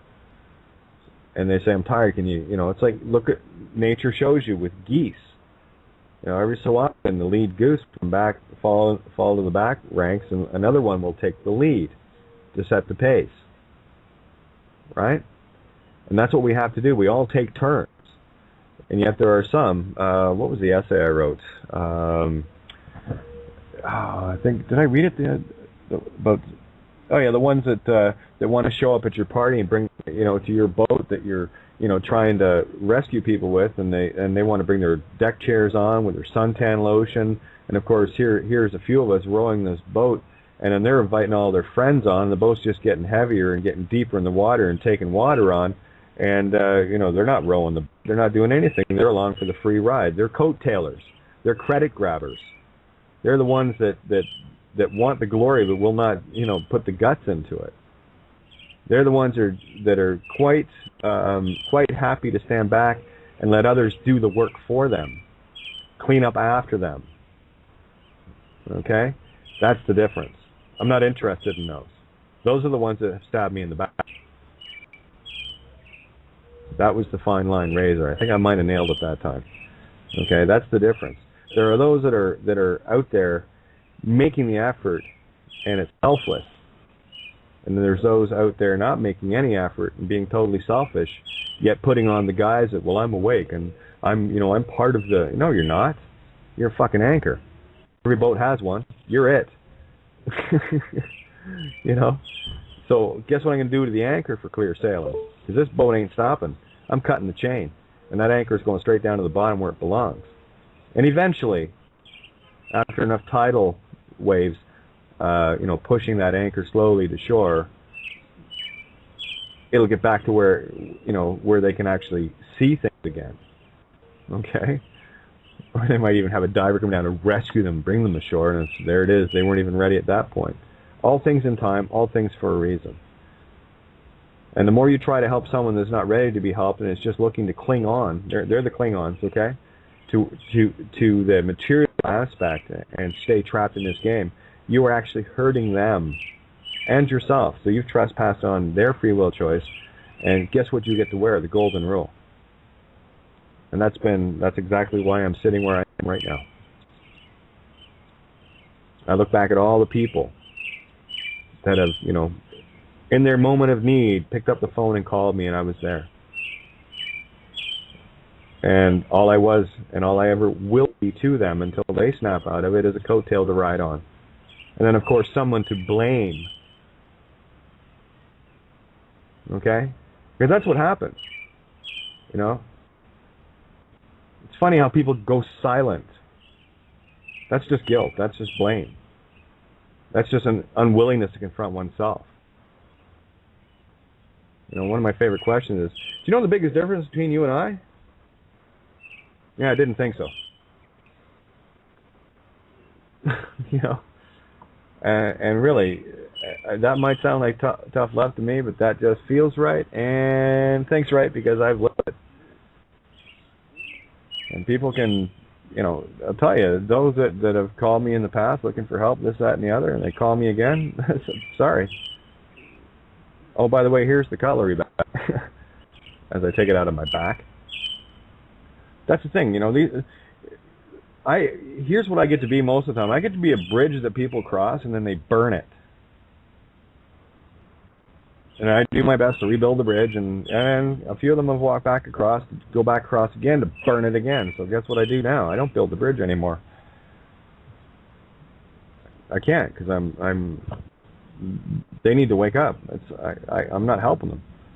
I'm hurting them by not doing it. So again, I said this the other night, but after one of the calls, and I said it's my own damn fault. I said now, thank you. The only one I need to be angry at is me. And of course, now you tell one of these victim heads, backstabbers and coattailers that, and they think, I knew I was right. And that's what you're going to get. It's a catch-22. They're damned if they do and damned if they don't, not me. Because I know what the ego is going to do. I know exactly what it's going to do. It's very predictable. And that's the biggest problem that I see with humanity. Humanity's gotten too predictable. And that's what ego is. You're dealing with an analytical program. Ego is a creature of habit. It's like when you go to a certain store, you drive the same way. When you go to a certain city, you drive the same way. I don't. That's always been my way. I'll do something slightly different because I don't want to be predictable. That's ego. It's fresh. Keep it fresh. So for all those out there that throughout my life that have called on me to help, and I was there and got some of your cutlery in my back. Thank you.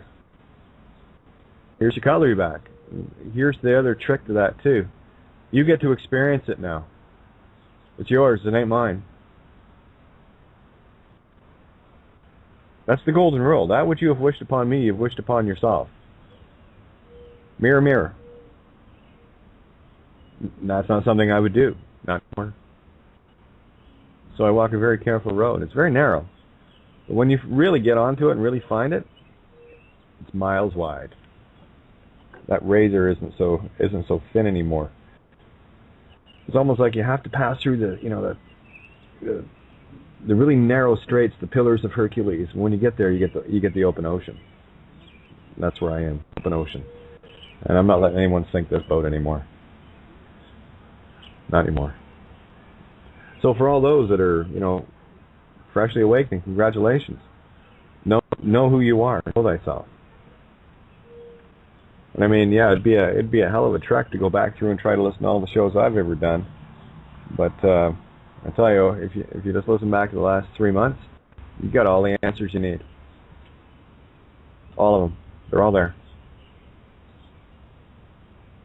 I'd say in the last 2 weeks, there's enough information there to take anyone from damn parking ticket to ta-da! If they're ready, and if they're not, that's not my problem. I'm not going to make their existence my problem. Hell, they got me in this mess. Making other people's shitty existence is my problem. Not doing that anymore. That's called insanity. No. Like I said, pave the road to hell with good intentions, and I'm on my way back. And here's the neat thing. All those people that I, saw on the way there, I'll never see them again. It's a different road now. And that's not, people say, well, that's not very forgiving, or no, let's put it this way. If that individual, and I can feel this now, this is the joy of being this way, that individual truly awakens to what they've done and to what they have been doing and the program that they have been caught in, like me, and come to terms with it and see it, well, they don't have to explain it to me. That's why, Lisa, you don't have to say anything to me. I already know what your intent is.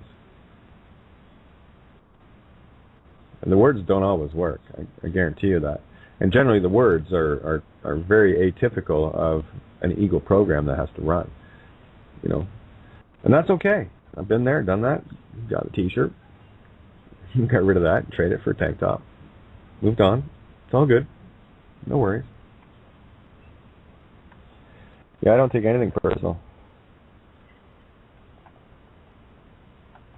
And I'll be very quick on the uptake when it comes to, how would you put it? An ego angle coming in, right? And guess what I pull out? I pull out the TLB. I go, here, come on, you take care of this one. Oh, goody, goody. It's a nasty little bastard. He's penned up all the time, eh? It's like a rabid dog kept in the corner and not fed. And then I show it fresh meat. It'll feed. And then I'll put him back in his cage. Right? Will I apologize for that? No, apologies are for fools. There's no need to apologize. Everything's perfect. Everything is as it should be. All things for a reason. And the only true blame that can be had there is you can't see the reason. It's not the reason's fault. Right? And that's all I'm trying to do is push this along at my rate for things that I can uncover, and I gotta tell you, there's been a lot of shows in the past there that I'm thinking the next day going, oh God, I wish I had, that's, we can call that compassion, but it's not. It's still that guilt thing with the ego, which you got to get rid of. My compassion will always speak louder than that. But those are always the ones that people texting me going, awesome, blah, blah, blah, blah, blah, blah, right? And I'm thinking, well, okay, Kate goes on a bitch rant and, pulls out the three-headed fairies dog. Hey, there you are. Pulls out the three-headed fairies dog. Hey, there you are. 407.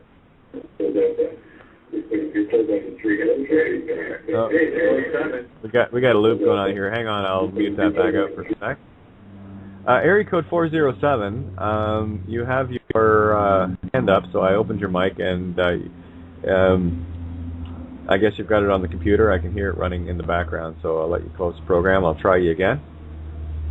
The computer, I can hear it running in the background, so I'll let you close the program. I'll try you again. The computer, I can hear it running in the background, so I'll let you close the program. I'll try you again. Hello. There you are. You'll have to turn your computer off. Hello. There you are. You're right. You'll have to turn your computer off.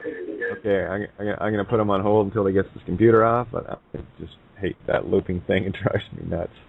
Right? That's basically what we've been running on Earth, by the way, so there's your allegory. Here we go. Try again. Area code 407.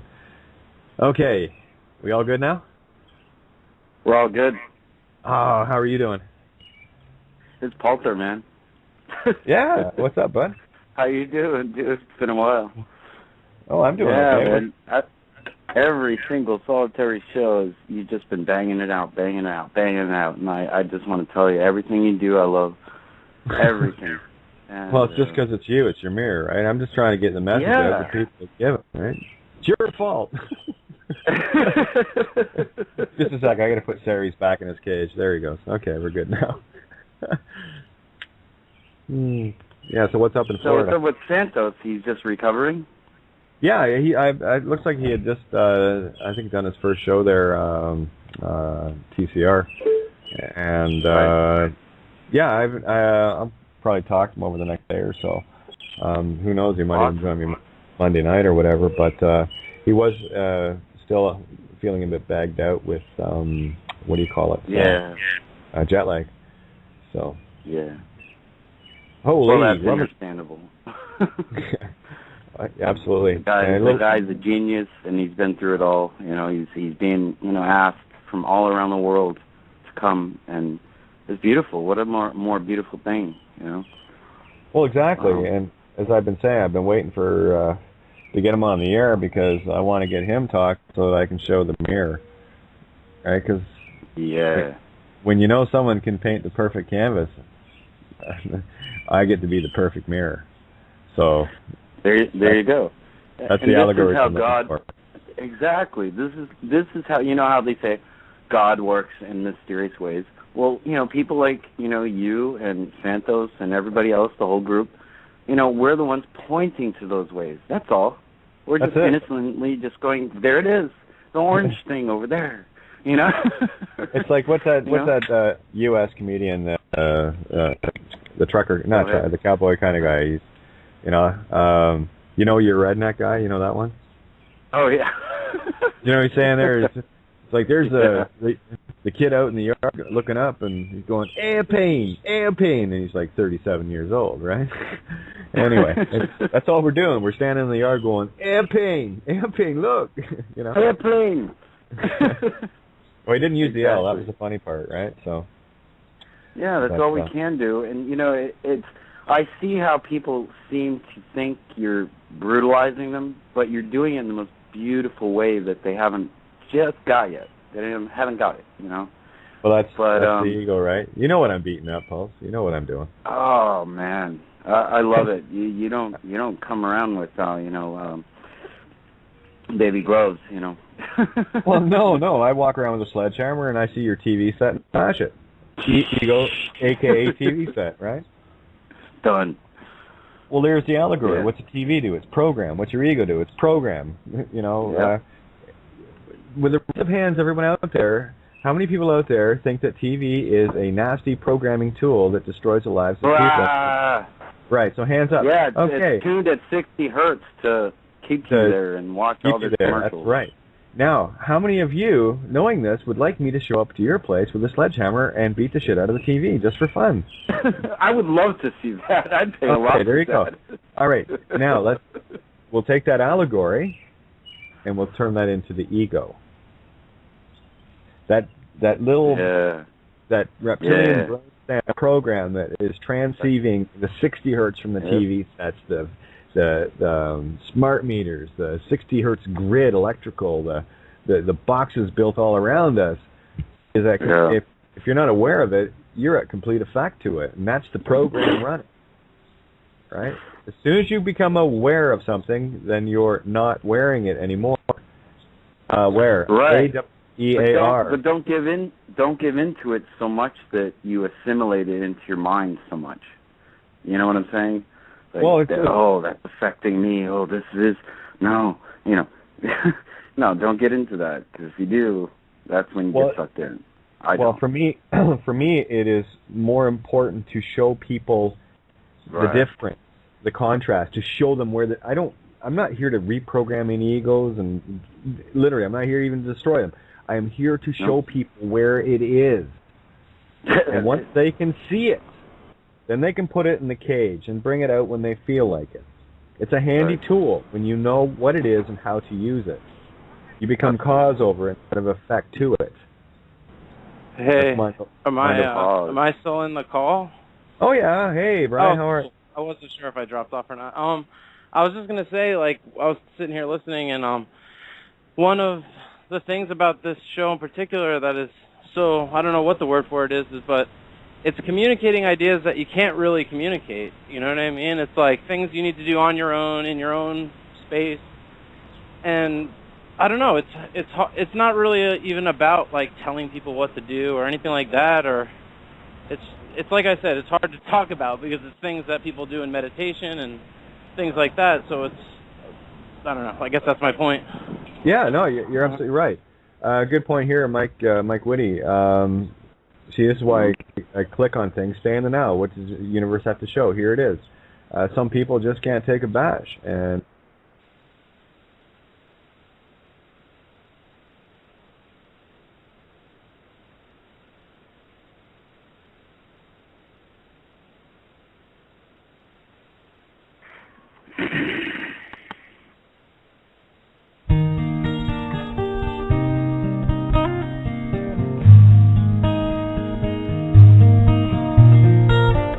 I've never seen before my eyes this dream. I've never known what makes this child to see. Like tears from a mountain pouring gently to the sea, a curiosity. Will you dare to touch my soul? Is love so frail that we can't hope to be more than we are, more than our hearts hearts can see. And if for any reason on this field of broken dreams we stand to lose it all, then for you, yes, I do it willingly. If this is our moment, captured in time, always to sustain, lost in your eyes I find are the only means to remain. Searching relentlessly, just like a cloud, she chases the rain. We'll stand here firm, 'cause we are an island protected by love on this field of broken dreams.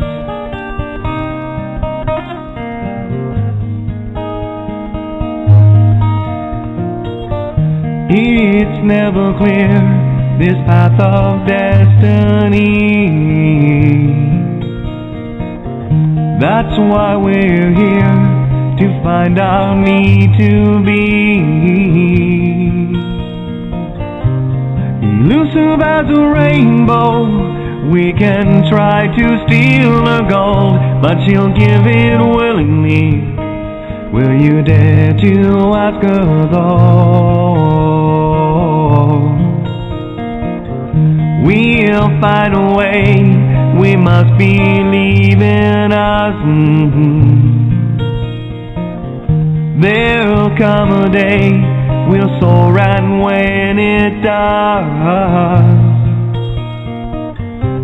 the sky will have no boundaries. I will challenge every sea, I will never lose this dream. 'Cause for you, yes, I do it willingly.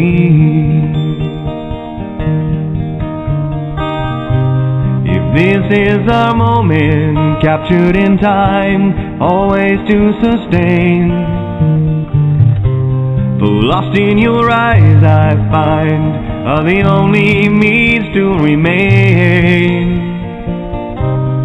Searching relentlessly, just like a cloud, she chases the rain. We'll stand here firm, 'cause we are an island protected by love on this field of broken dreams. On this field of broken dreams.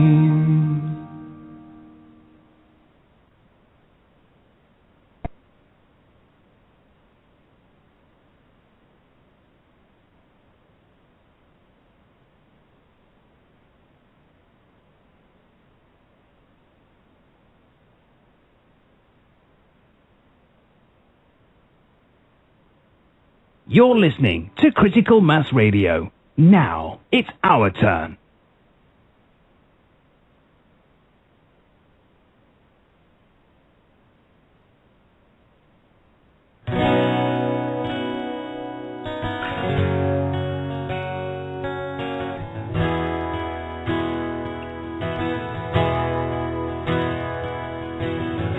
From somewhere like a dream, your world washed over me and took me far away, so very far away. Made sense of all things wrong, gave hope where all was gone. What do I need to say, really need to say? Your eyes are all the words I need, wanting nothing in return.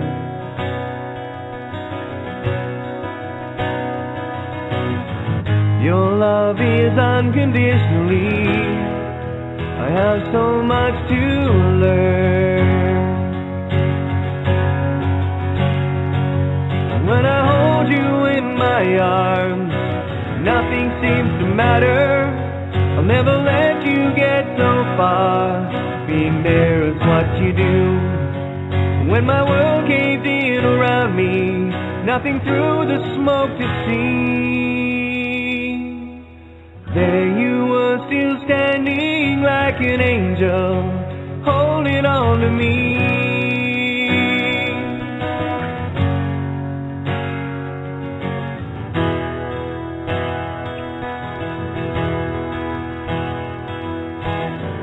Somehow you pulled me through, turned faith back into truth completely, so completely. Held strong when others ran, gave my heart a place to stand, and you saved me, more than saved me. Your eyes are all the words I need, wanting nothing in return.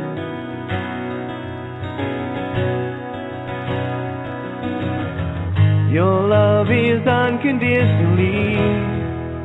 I have so much to learn. And when I hold you in my arms, nothing seems to matter. I'll never let you get so far.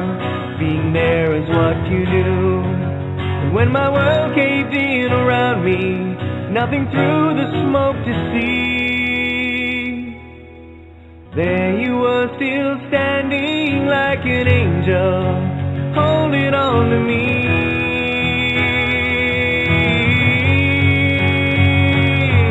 When I hold you in my arms, nothing seems to matter.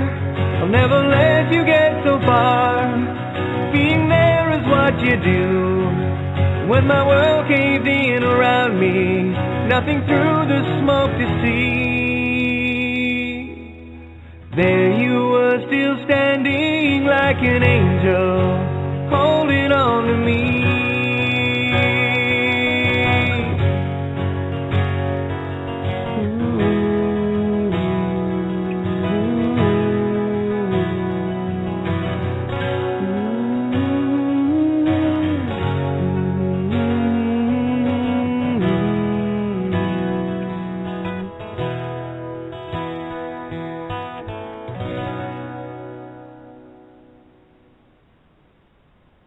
And I think I'm back. Yeah, that was fun. Yeah, the net dropped down here, so I was, at the critical time. So we still got a little more than 9 minutes here, but I'll do the shout outs now because I do think we're going to roll into the rollover.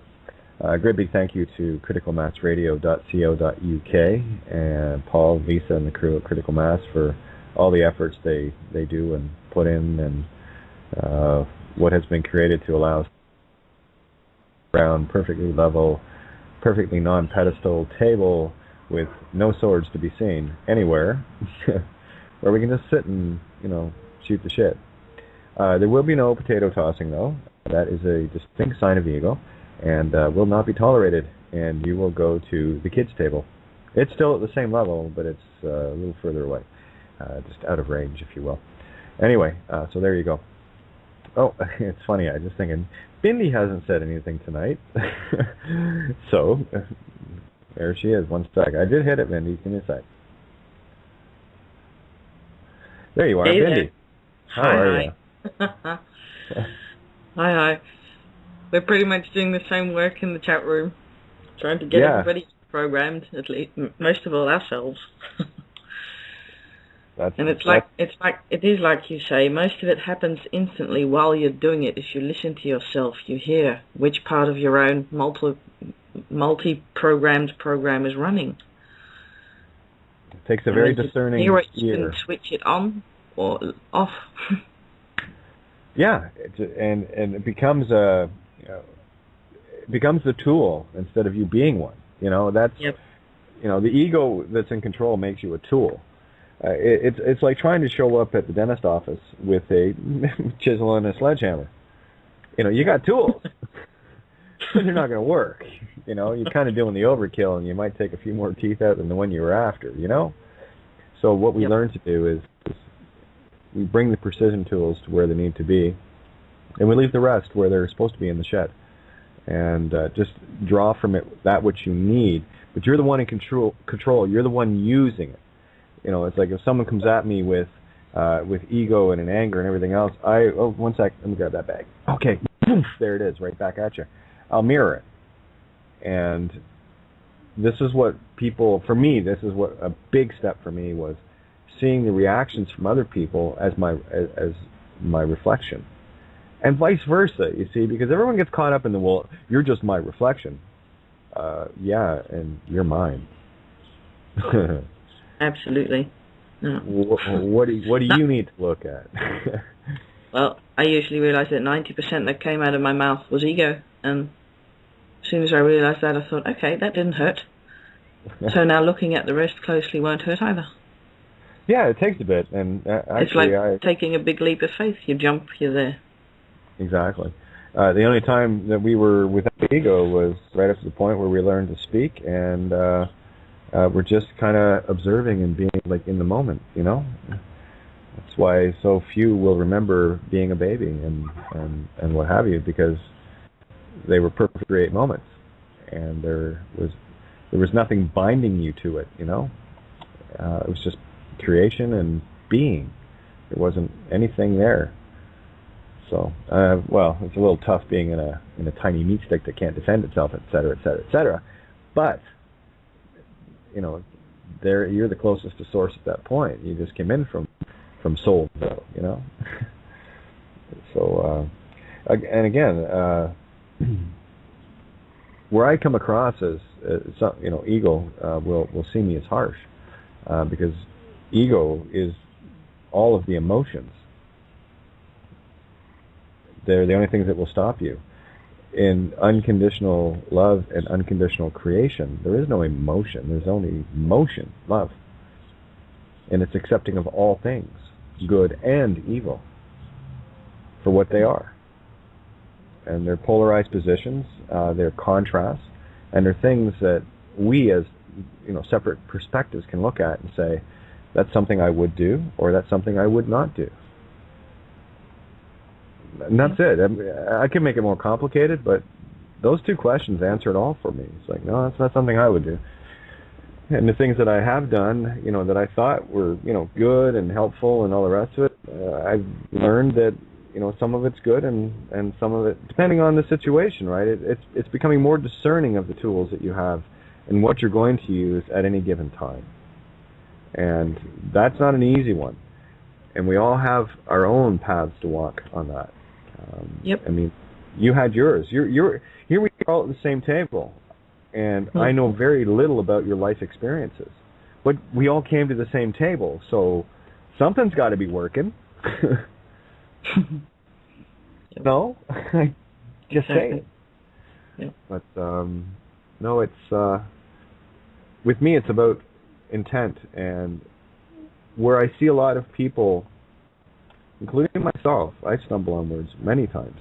But where I see people stumbling on words, trying to get across what I've already felt, quite frankly, is that's ego. That's just ego saying, well, you know, I get it. I feel your heart. It's okay. It's like, you know, how some people can be impatient, right? And they'll feel stressed out because, let's say I show up somewhere 10 minutes early, or when someone's in the middle of doing something. The first thing is, I've got to get this done and that, and my attitude is this. You know, all I need to know is what I'm dealing with, and if I'm waiting, then that's okay. I'm waiting. It's nothing to do with you. I don't know why you're getting so bothered about it. You know, if our appointment was in 10 minutes from now, I'm good. Just because I'm early doesn't mean to say you have to be early. That's what ego does. Ego seeks to justify and position and you know, it's craziness. It's absolute craziness. What am I dealing with? Just tell me what I'm dealing with. That was what it was like on the job sites. You know, I'd show up on the site and the guy's there, and you'd see someone that's got this sheepish look or whatever, and they're afraid to tell me something screwed up. And I was like, well, what are we dealing with? What's up? So, well, this happened and this happened, and we got to do this. And I said, yeah, so do it. It's happened. I don't know why you're stressing about it. It's spilled milk. Stop crying. Let's clean it up. Let's keep her going. You know, I have no preconceived notions of anything. And after a while, especially guys that worked around me for a long time, the sites were very calm. Very little ever went wrong, and when something did screw up, it was never anything major. No one got out of shape about it. They say, well, this happened and this, and we're going to do this and this and that and the other, and it's going to take us maybe an extra half hour.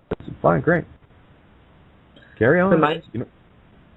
Reminds me of my day job. I'm a social worker in daylight, and every time a client comes to me and says, yeah, but I can't fix this and you have to help me, I have to be very aware of the whole savior, victim, prosecutor program triangle. And the first thing I try to help them see is that they are not their problem. So if you don't identify with it, you can look at it. But so long as you keep identifying with you are the problem, you're not going to see it. Yeah. And it'll keep persisting. That which you resist persists. Sorry, I got this thing 60 seconds going off in my ears. Anyway, I should mention to people, anybody that wants to be in the show, you better get on it. We're a minute left here, and you can call in area code 661-467-2401 or Skype in, and there you go. Or those that wish. It's just me on my call right now. I can handle a couple of people I can pull in with me as well. So there you go. Oh, did we lose Ninja there? Let me just see. Oh yeah, she's down at the bottom. Okay. Yeah. So what other thoughts you got, Dave?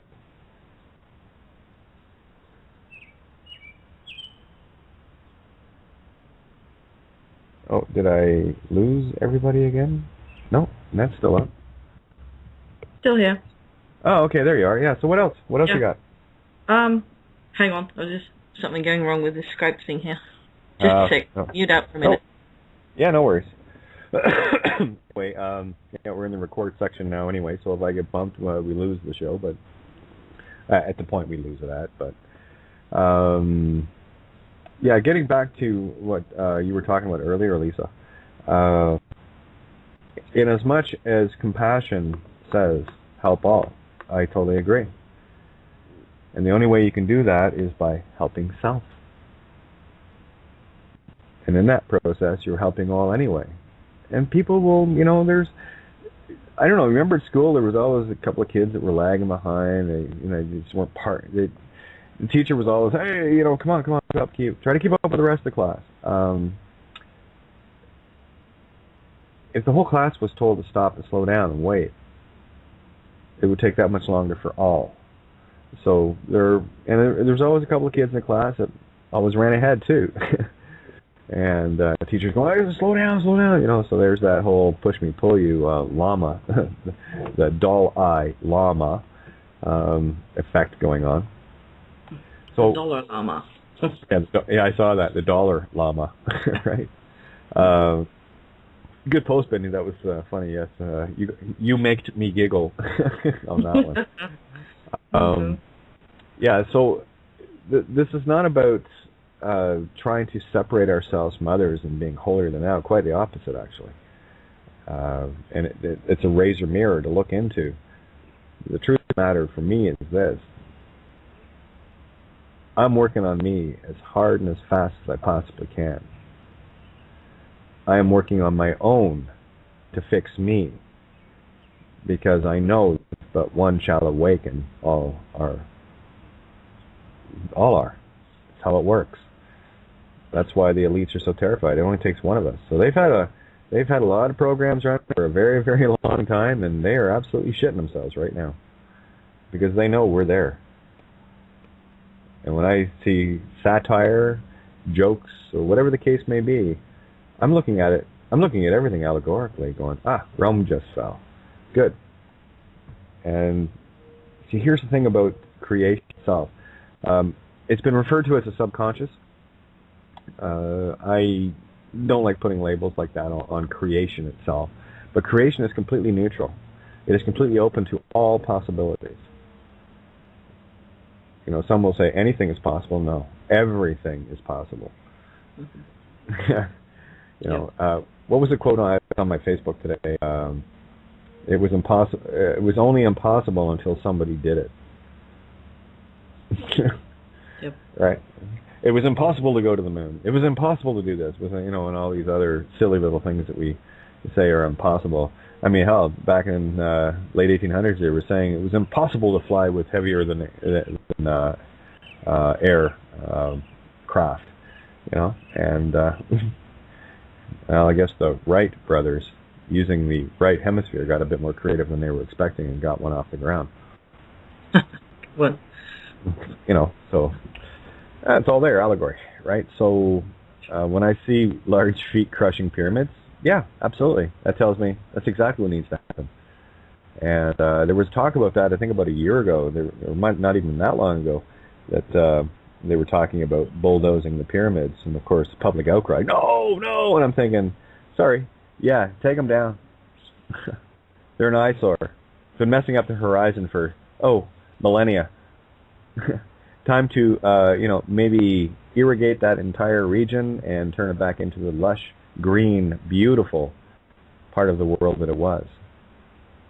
It's a boring road sign by now anyway. Triangle. Yeah. Bought the T-shirt, gave it back. Well, yeah.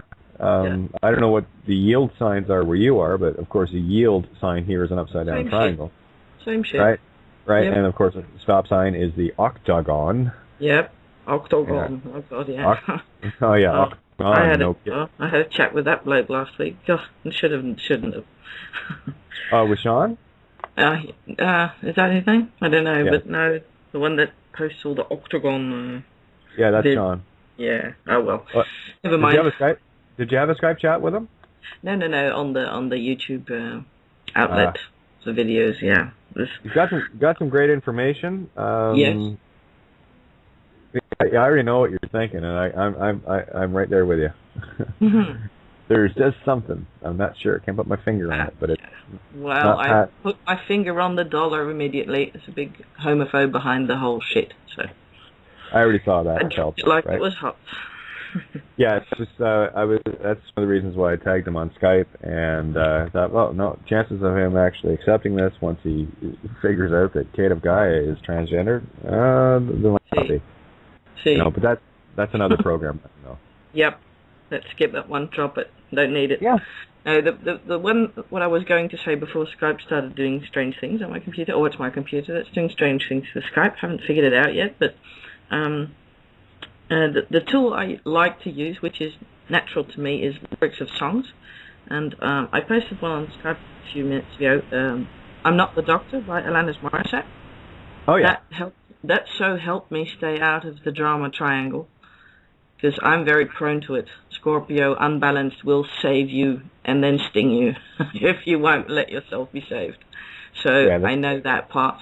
I've been dealing with it a long time, but that lyrics help me. They're like a reprogram on the hardwire. I keep hearing her singing and thinking, hang on, I'm hearing this song now. Where's the triangle? Which part am I playing? Get out. They're like new road signs in my brain. Every time I hear a significant lyric, wake up. Yeah, that works for me. It doesn't have to work for everybody, but the phonic thing, I thought it was a good tip. It's a good tool. Once you get out of the visual spells, now you've got the two monkeys. Now we're at the third one where we're now speaking. Ask and ye shall receive. So to run it past again, I have the eyes to see and the ears to hear. Universe, what is it that I need to see and hear? Show me the way. And then stay in that moment and watch what happens around you. Things that you didn't quite notice as relevant before suddenly become relevant. It's pretty cool. Yeah. All the clues are there. Pretty wild, eh? Mm-hmm. Yeah, and that's the thing too with you being Scorpio. You've got fixed water going on, and you probably better than most understand what it's like to come into your center in your actual design. As I was saying the other night, for me being mutable, there's things that I have to learn. I have to learn to be cardinal, and I have to learn to be fixed, right? And anyone that's fixed has to learn to be mutable and cardinal has to learn to be fixed and mutable, right? So it's trinities. Everything for me it's all about trinities. creating singularities, right? Well, it's compatible with Gemini. It's the third sign, right? Kind of. The three-way. Here we are again. Yeah, the walking three-way. The walking, talking three-way of truth, you know. Mouthiest tranny on the internet. I was going to say, the one with the biggest gob on it. Absolutely. I've been doing this for too long to not have that rap, but, you know, it is what it is, and I'm okay with it. And me too. I love it. It couldn't be more straight for me. Pun intended. I know, I hear you. I totally hear you. Yeah, I can. Sorry, Ninja just tagged me. I can bring Nav in here one sec, if I can find him. Yeah, and thanks again, everybody. Like, you've made my Skype a mess with how many people tagged me yesterday. I've got to go so far down. I'll just do a search. Bloody hell. That's the thing. I got to search people now. There we go. And bring Nav in. I think he got bumped. He normally calls in. Because I did see him on the board. There we go. I think I have him in the call now, Ninj. Okay. And that was good. There we go. We're good? John, I have you, okay? Just letting you know.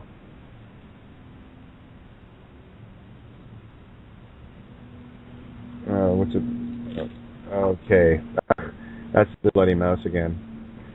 Back that up. I just knocked myself off. Not off the board, but unbelievable. Press 1. Yeah, press 1. I just gotta open up the board again. Hopefully I didn't lose the...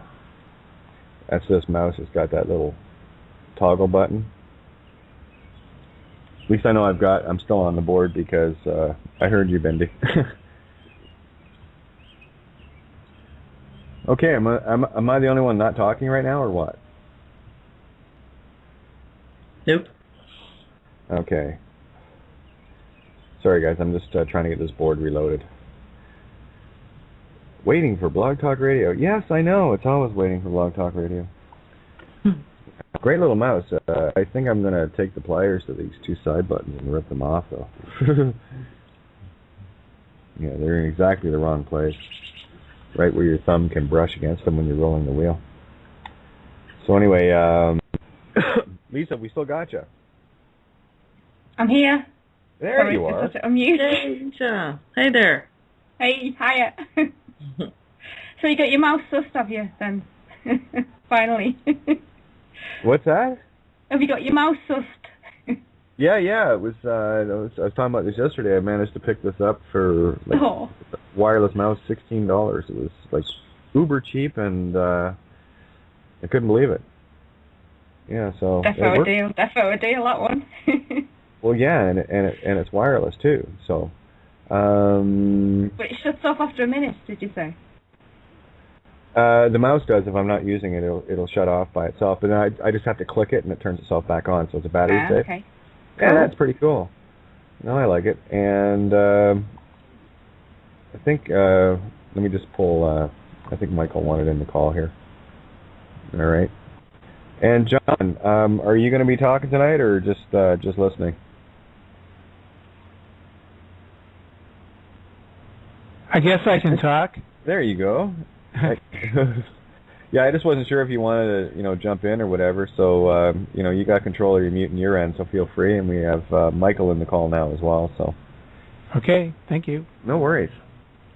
Not sure where I want to go now. Forward. Yeah. No, I'm just trying to choose the direction in which to go forward.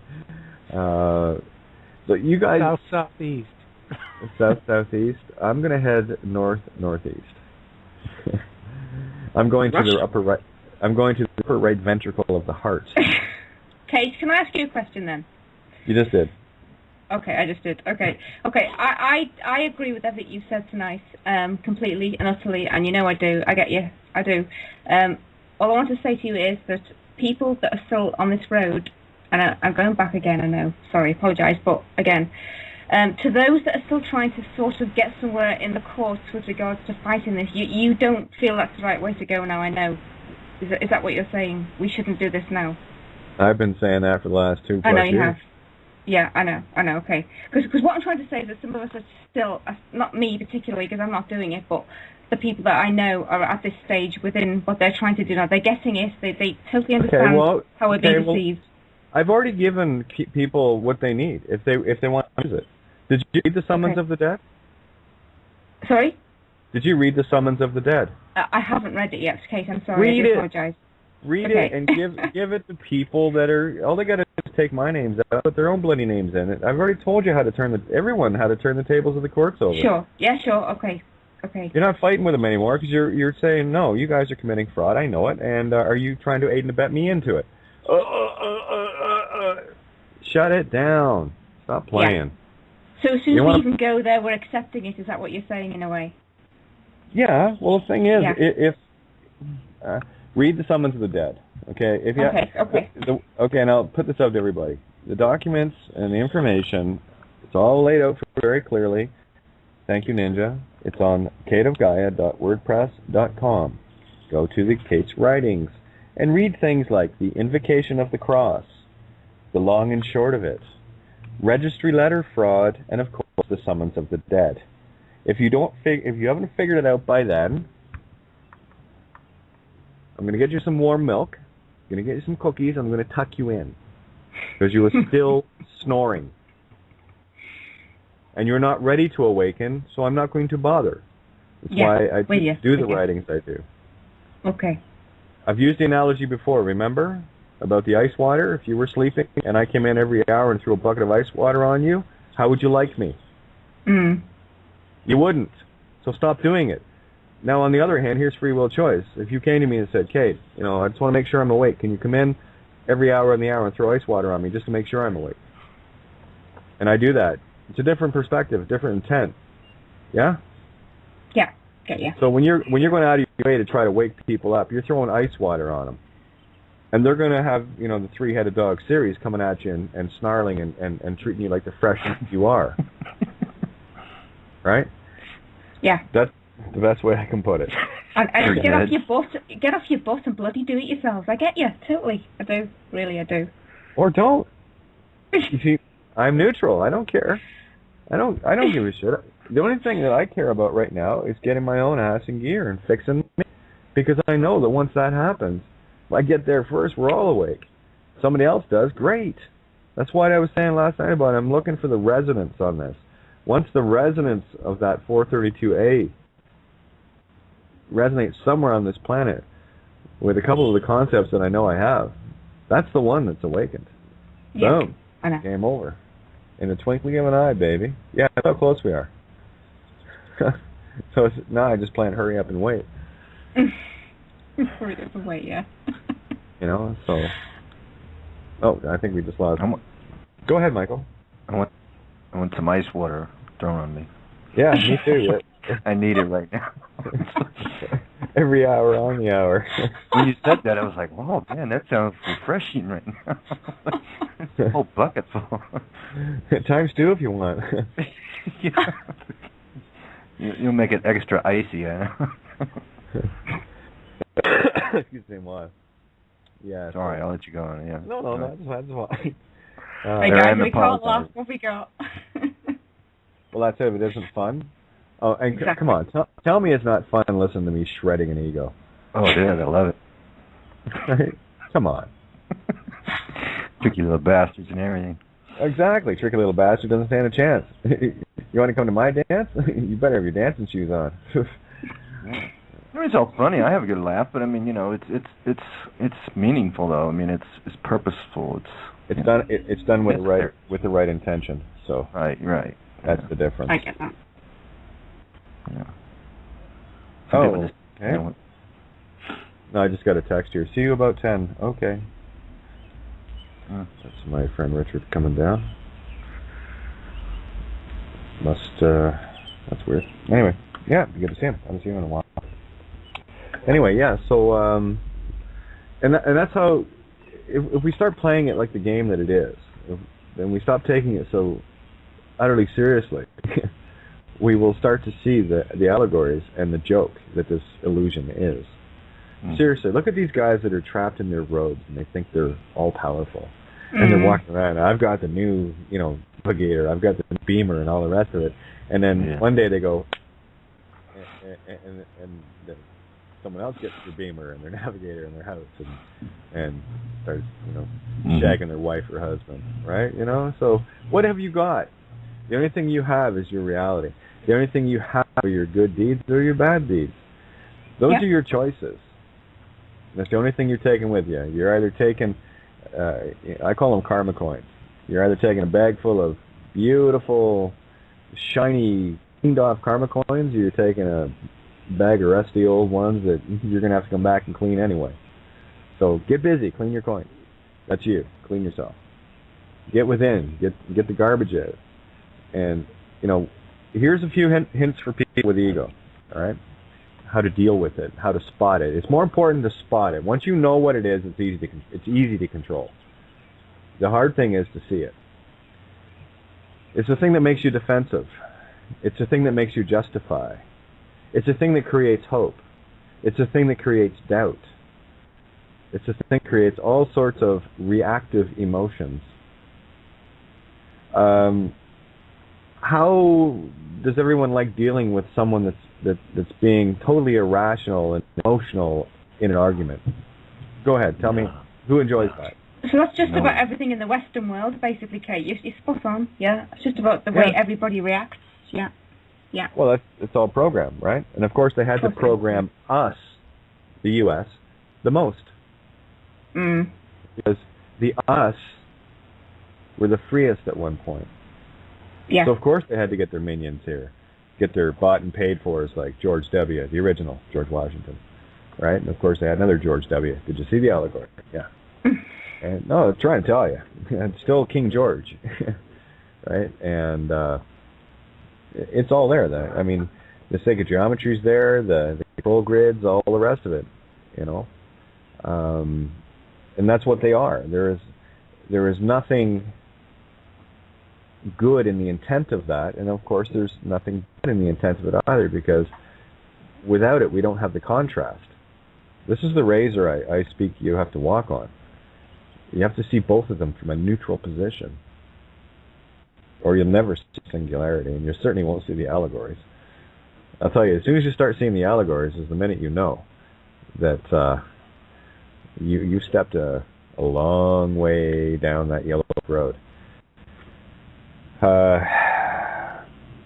And they're not easy to explain. Well, some are. The allegories of this is what I was saying about the Pope satire thing being gay, right? Being real, being satire doesn't matter to me, because in creation there are no rules. It's just creation.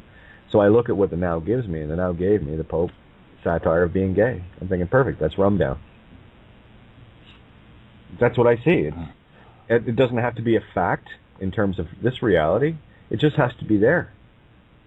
It's created, isn't it? So that's fine. I'll manifest that. Absolutely, rum's down. Allegory.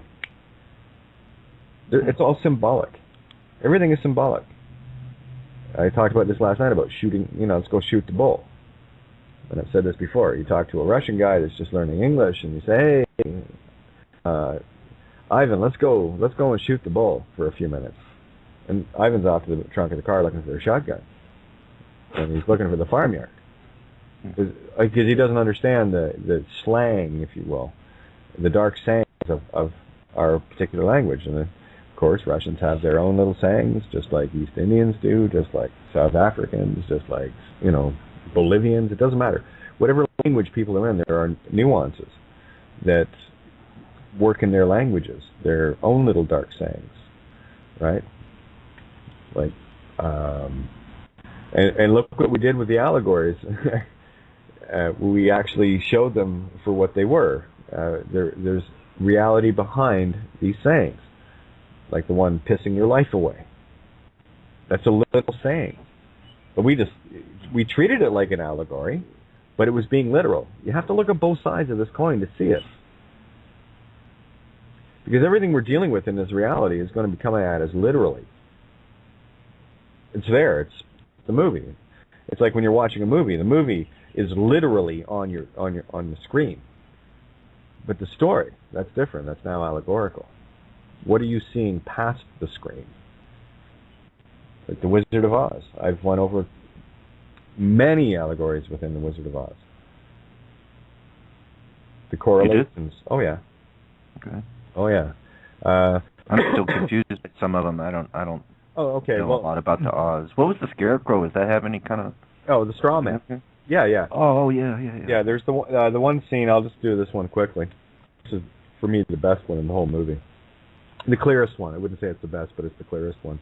Where the Wicked Witch, just before Dorothy and the crew are all trapped in the tower after they're trying to escape. They got guards on each side of them, and the witch is there, and she looks at Dorothy and says, the last to go will see the first three go before her. Right? I'm thinking, okay, well, Dorothy's going to be the last to go. So what has to go before her? Well, the straw man. There's the mindless one. And then the heartless one has to go, too. And, of course, you got to lose the fear. So there's your 1, 2, 3 allegory. And, in order for the door of God to open, Dorothy to open, she must also come into her full character, her Toto Genrerie, which is Black's Law. We know how to read the book now. It's an allegorical. It's a magic book. All the books that are there, everything that you're looking at, there is no such thing as a history book. There is no such thing as a prophecy book. Everything matters now. You read it literally now to find the allegory in it. Now. It all comes to the table now. I don't care if it was written 1,000 years ago. You read it now. It is now. It has a message there for you now. Is that one pretty clear? Lose the time thing. Time's the illusion. When you bring it into the now we ask the question. I have eyes to see and ears to hear. Universe, show me the way. Now I've used my voice. I've now given my invoice to the universe. I've billed the universe, allegorically, you see. And the universe will pay. It's all there. You can look it up in, the different bills and laws and that, regarding the billing, lawful billing, right? So I'm lawfully billing the universe. It's allegorical, right? Why do you think they call it an invoice anyway? Love that invoice bit, Kate. Honestly, that makes so much sense to me now. You said it. It's just like, wow. Well, it has to be blatantly obvious, or you'll see it. Absolutely, yeah, in your face. And they shove it right in your face. Like they ram it in your face so deep. Oh, Bindi just tagged me 1 sec. Got bumped. Now I'm hearing chefs talking about roasting point. Okay, here, I'll bring Bindi in here. There we go. Bindi. Okay, by the way, I wanted to tell you that I did get a chance to listen to that Monday show that I missed with Tobias Lars on there. It was just amazing. Wasn't it good, eh? Yeah, Tobias. Wow. Yeah. I could have just rewound it and listened to the whole thing again. That's good. There's a lot of good information on that one. And I think I've lost Ninja off the board. I should see if she wants back in here. Yeah, it was just a beautiful flow, You knew that it would probably. Oh yeah, that's what I said right after, and it was Ninja that really pointed it out to begin with. Seriously, it felt like I've known Tobias my whole life, and we hadn't talked in a little while, and we were just playing catch up. Yeah, it's a treat to have a kind of a regular thing, even once a month or once a week, or whatever. Just. Well, yeah, I gave him. He'll be back because I told him there's no door here, so when you feel that you want to come in, I keep the forums open. Just show up and we'll talk. That was incredible. So I think we lost Bindi. Yeah, she's been having fun with her internet tonight too. So I guess the chat room was quiet, or the board with people putting their hands up quiet tonight. So Anyway, I think we've covered a few things tonight that would be deemed good seeds to let grow. Yeah. Yeah. Okay. No, I just want to make sure. For me, the whole ego thing it's such a fine line, because anytime you confront anyone, you're immediately confronting ego, and ego will always go into defense mode, always. So it takes a fair bit of hacking and cutting to excise that program from people, because they are caught in the illusion that it is them. And when you say something that may not be perceived as gentle, you hurt the ego's feelings. Good. Because now you can see it. Anything that is reactionary is ego. Silence. I know when mine's out. I know when my ego comes out. I mean, I'm aware of it. But sitting back sometimes listening to you talk to others, that when their ego comes out, I don't think they really understand when it does, Yeah. The ego comes out, puts his hand over their mouths, I got this one. Don't just let me, I'll handle it. I'll screw it up. Yeah, and it's like they don't know. It's like, Yeah.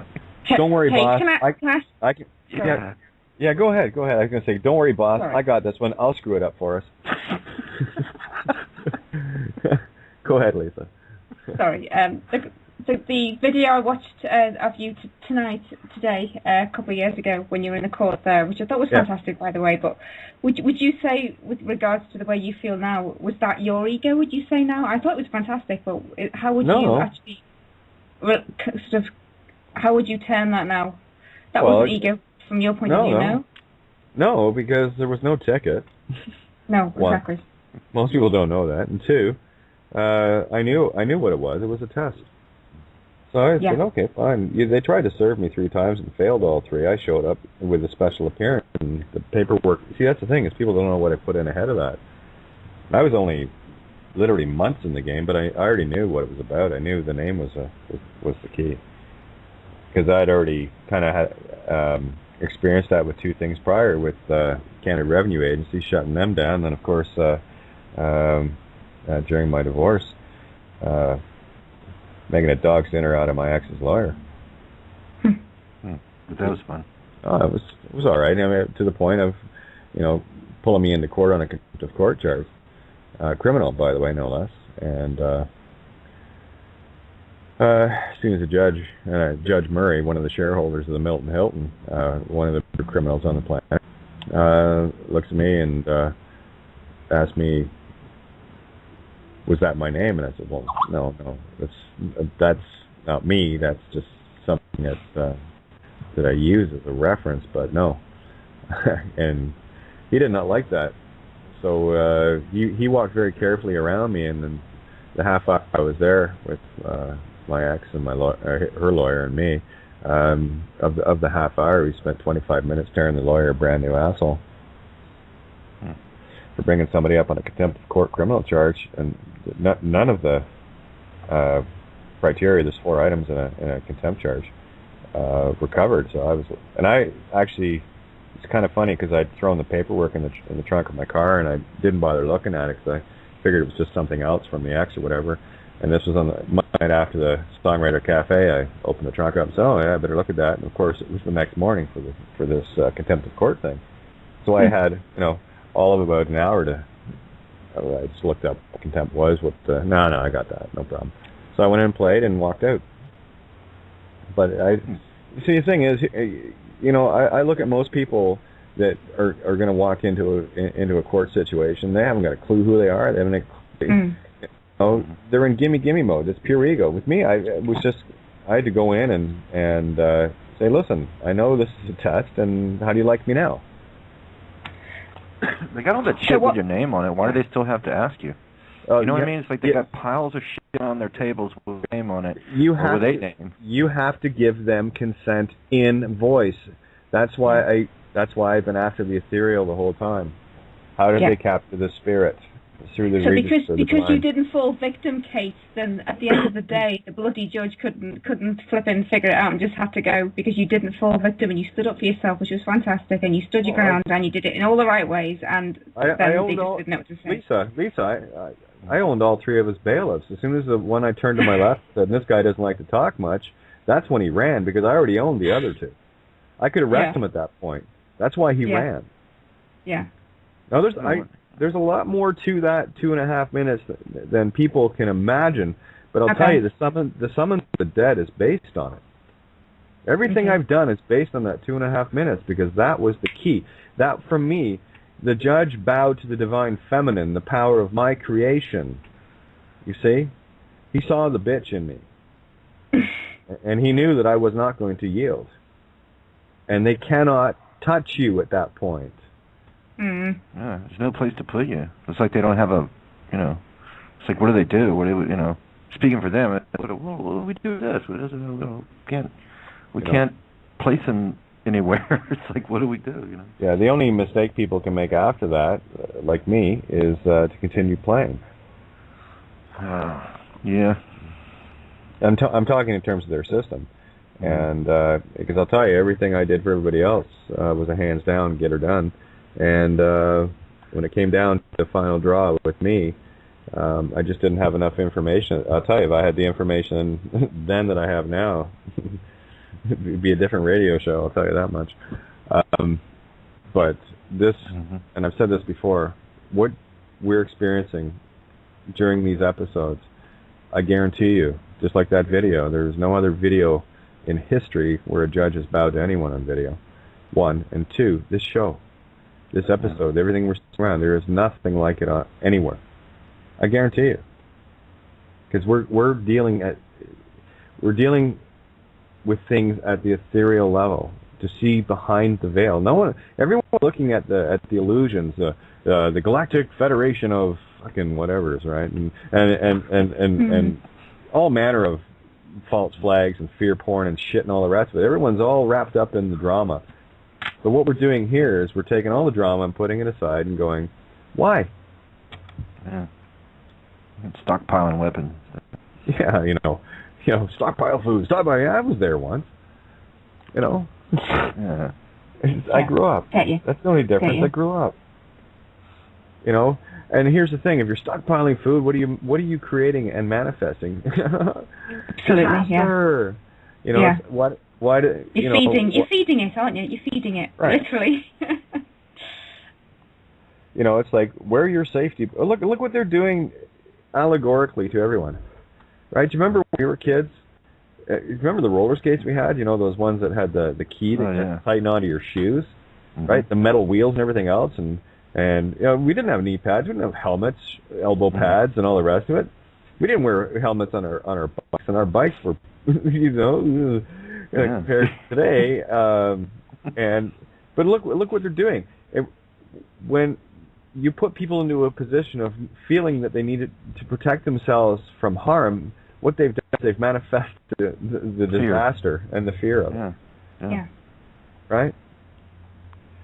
So there's a perfect, and there's another measure of the fear the system has in trying to control us.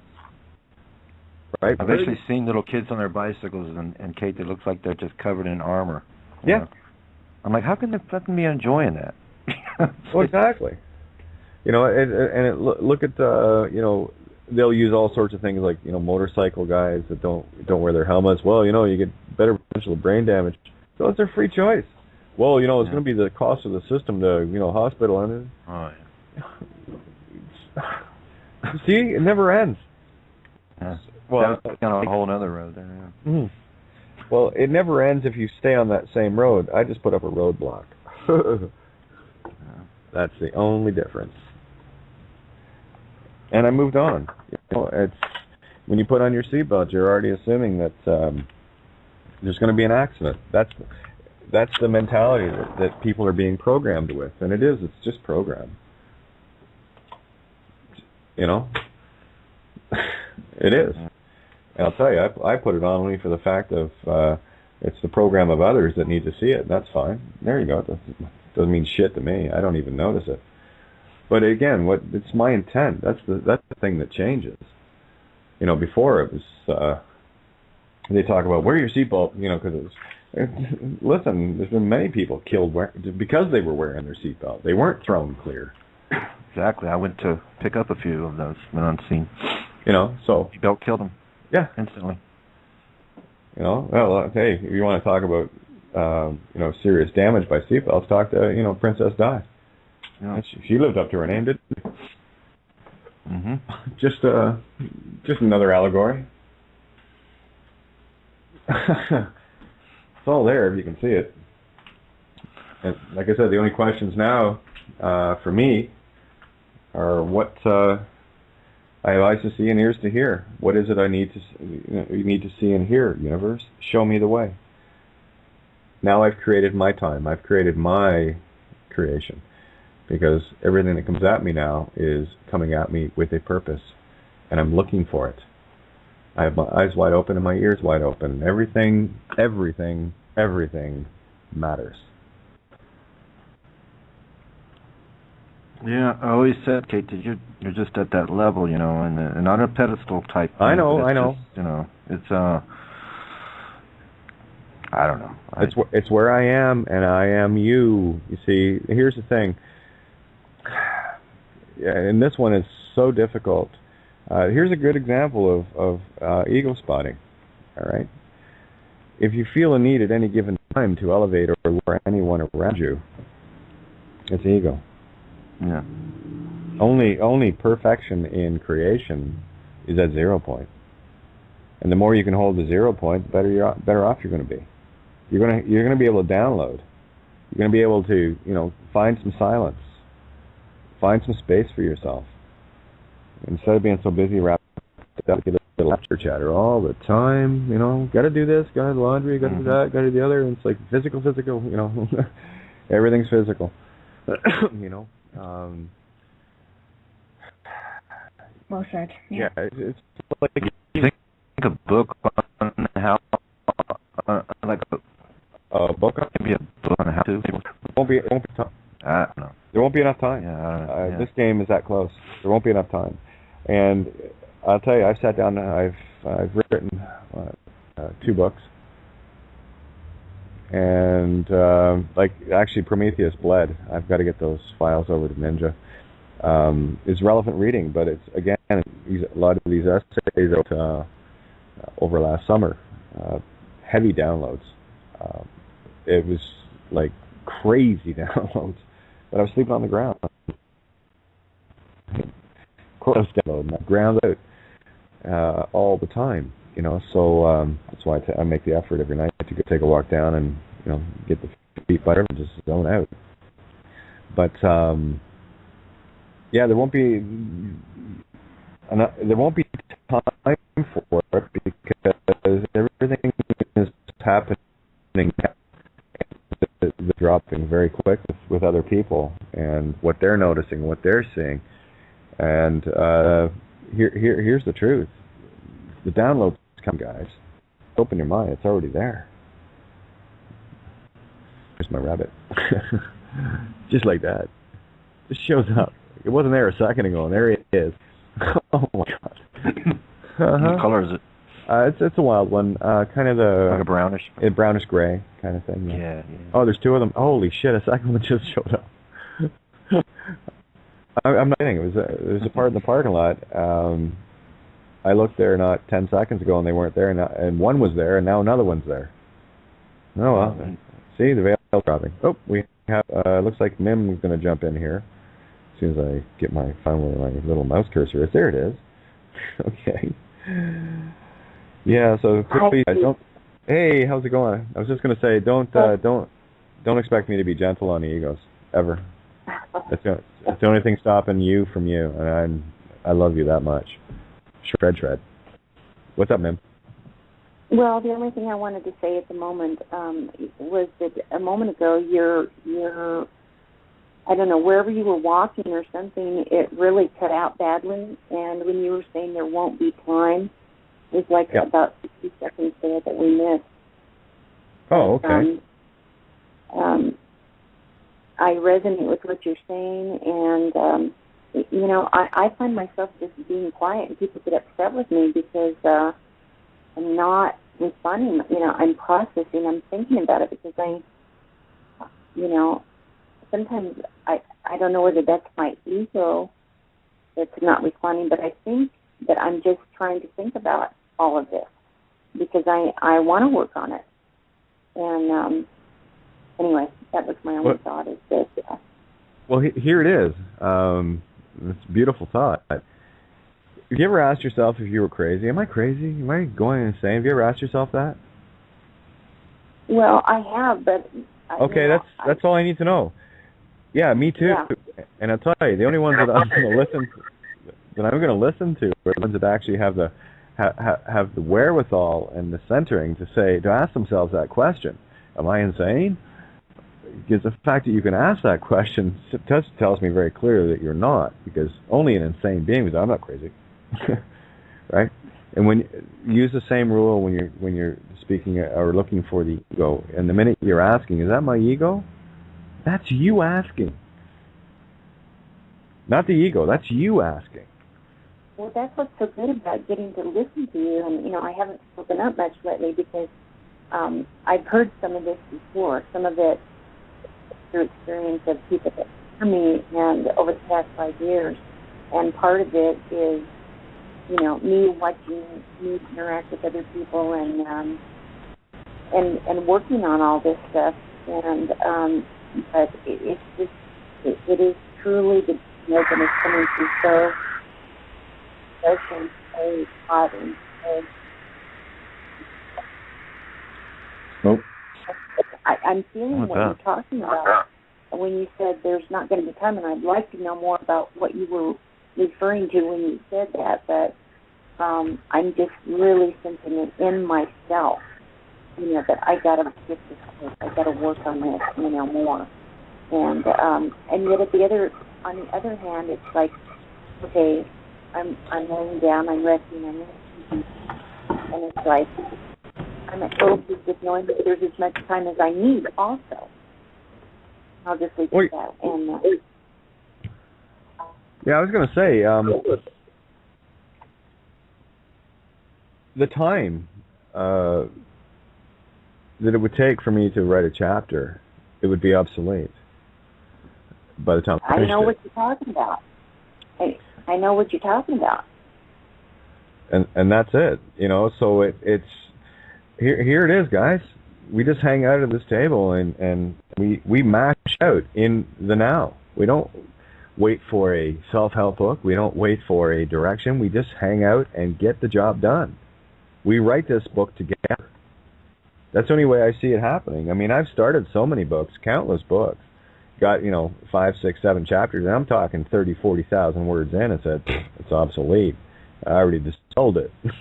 Trying to explain stuff in the Freeman. I mean, I wrote Dummy's Guide to Freedom, which is a basic outline. That's like 2.5 years ago. And, it very, very quickly became obsolete. But for me, my 9th symphony is the Summons of the Dead. It's in a nutshell. It's all fraud, and it was already, they were aiding and abetting in it, so the intent was already there to commit fraud by non-disclosure to mom and dad as to what the ramifications were and what the real rules were. Doesn't make for a very fair game. I heard you make a comment, I don't know, it was a couple of days ago, but you were talking about, looking back at some of the things that you spoke or did, some of the work that you were doing with some of these things and sharing it with people on the show, and just thinking about that and how obsolete that is already. And then I don't know if it was Ninja that brought it up a little bit ago when, she said, well, what do you feel about, this that you did, I don't know if it was 3 months ago or whatever, but, they're there and they're still there for people that might come across them and that might be where they're at the time. But, there's, on the one hand, there's this sense that time is too short or, like something is going to happen. I don't know how to explain it. And maybe other people are the twinkling is coming, and you bring up something. This will probably answer Lisa's question a lot better. Everything that is needed to be talked about in terms of system and have you, I've already talked about it. And if the beings that are looking for something are actually looking and they're ready to find, they're going to find what they need that I've already done anyway. So I'm not going to. Whatever level they're at. Right, whatever level. I've done it from pre-Judge Bows to now. I've covered the gauntlet, baby. I've lived the dream, the nightmare at the same time. Well, and I guarantee you, any show. I haven't been through that with you, but I hear you referring to some things, and I'm picking up the gist of what that was all about. But the thought that has come to me, is that we're accelerating into this more telepathic, synchronistic way of communicating, and specifically with this group I just call that because that's where I'm involved. But it does happen outside of that in other situations. But the incredible thing is all the people that are listening in, they're relating to what is being said and coming in and sharing, of their awarenesses of how this is happening with them as well.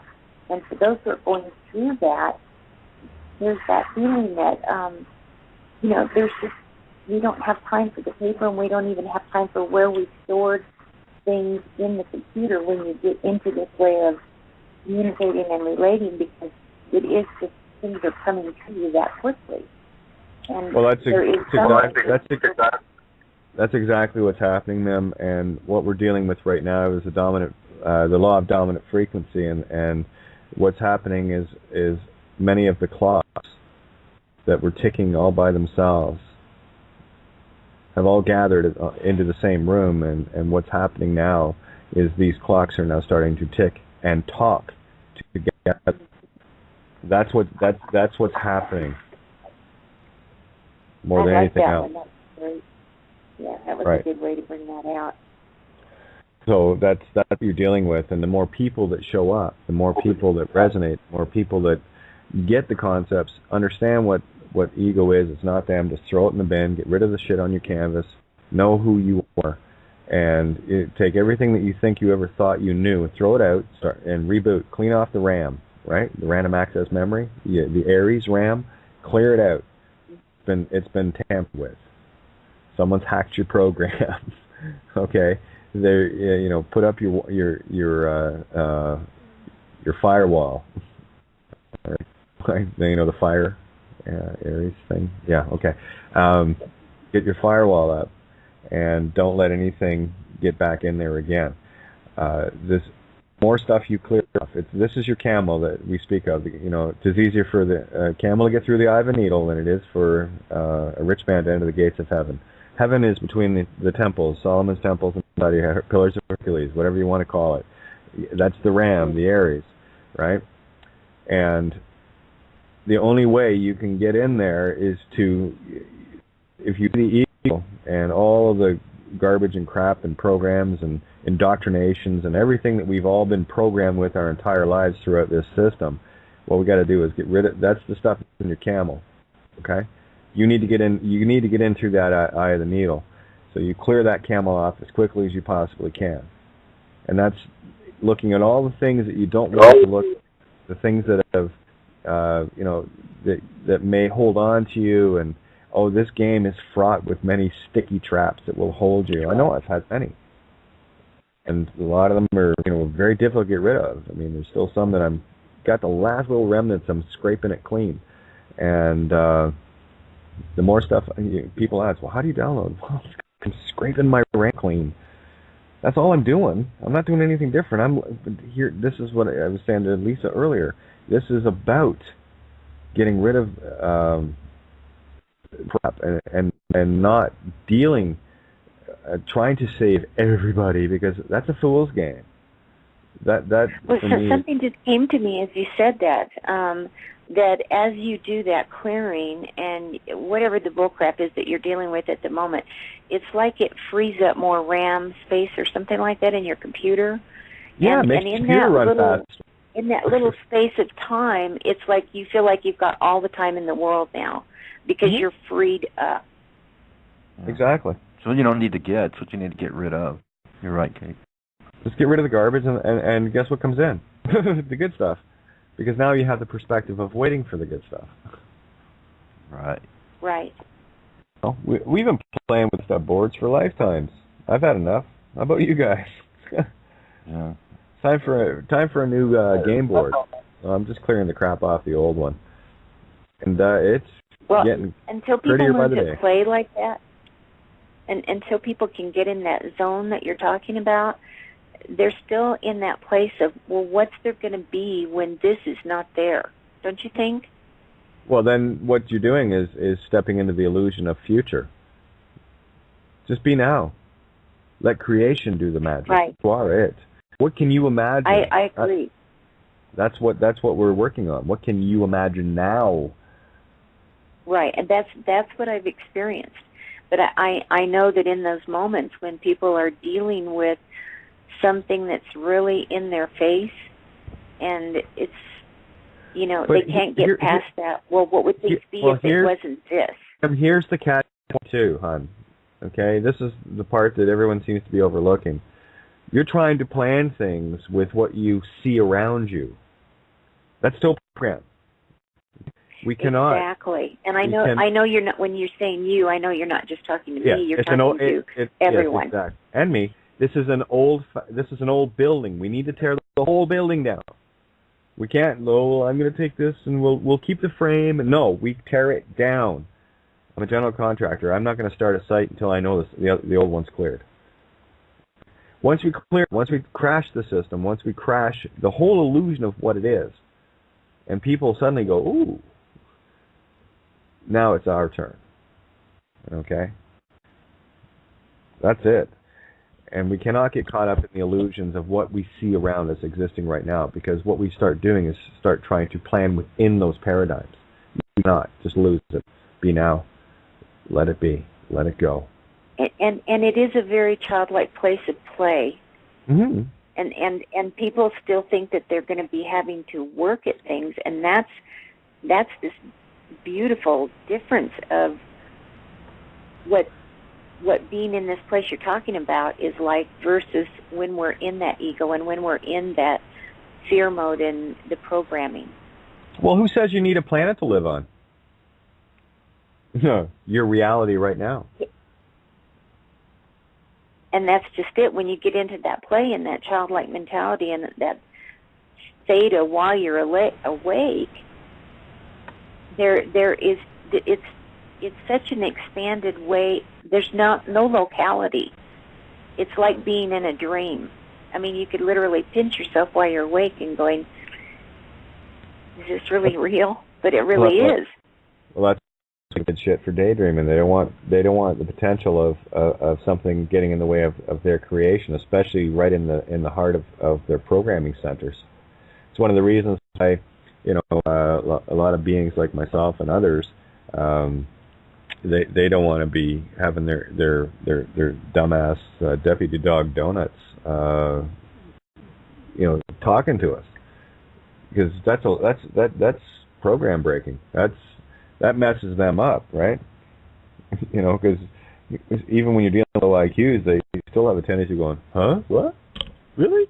They still have the ability to question, right? So, but we're down to about 3 minutes here, guys.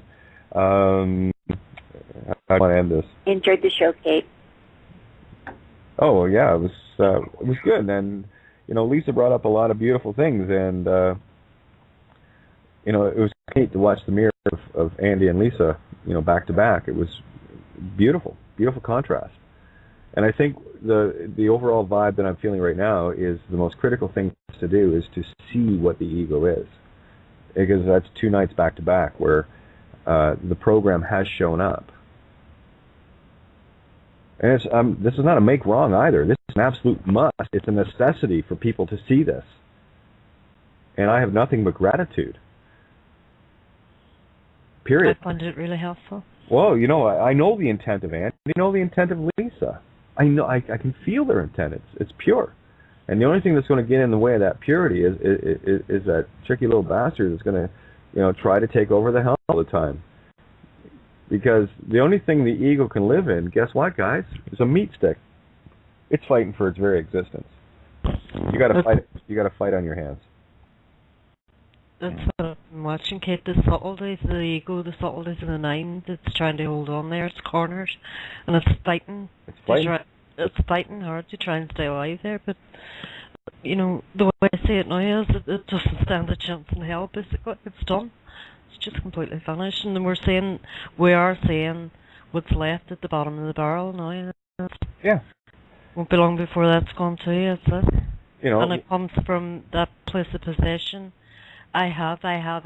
No, we don't fucking have. We don't have future, past, or present. We're here now. That's it. Done. Game over. You know. So yeah, the last couple of tonight and last night, great examples of people with pure intent still wrestling, but giving a perfect contrast of what the ego is, what it does, and what it's about.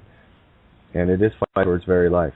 Because without the meat stick, without the DNA program, it's like we're having a conversation with a computer. Okay? And the computer has overridden the programmer. Time to be the programmers again. Great show as always, Kate. Okay, well, as usual. Excellent. Yeah, we're going to roll off in about 10, 15 seconds here. So I will say good night to everybody. Thank you so much. We'll catch you tomorrow night, same time, same place, and I'll be doing another video interview with... Video provided by VerdictProductions.com.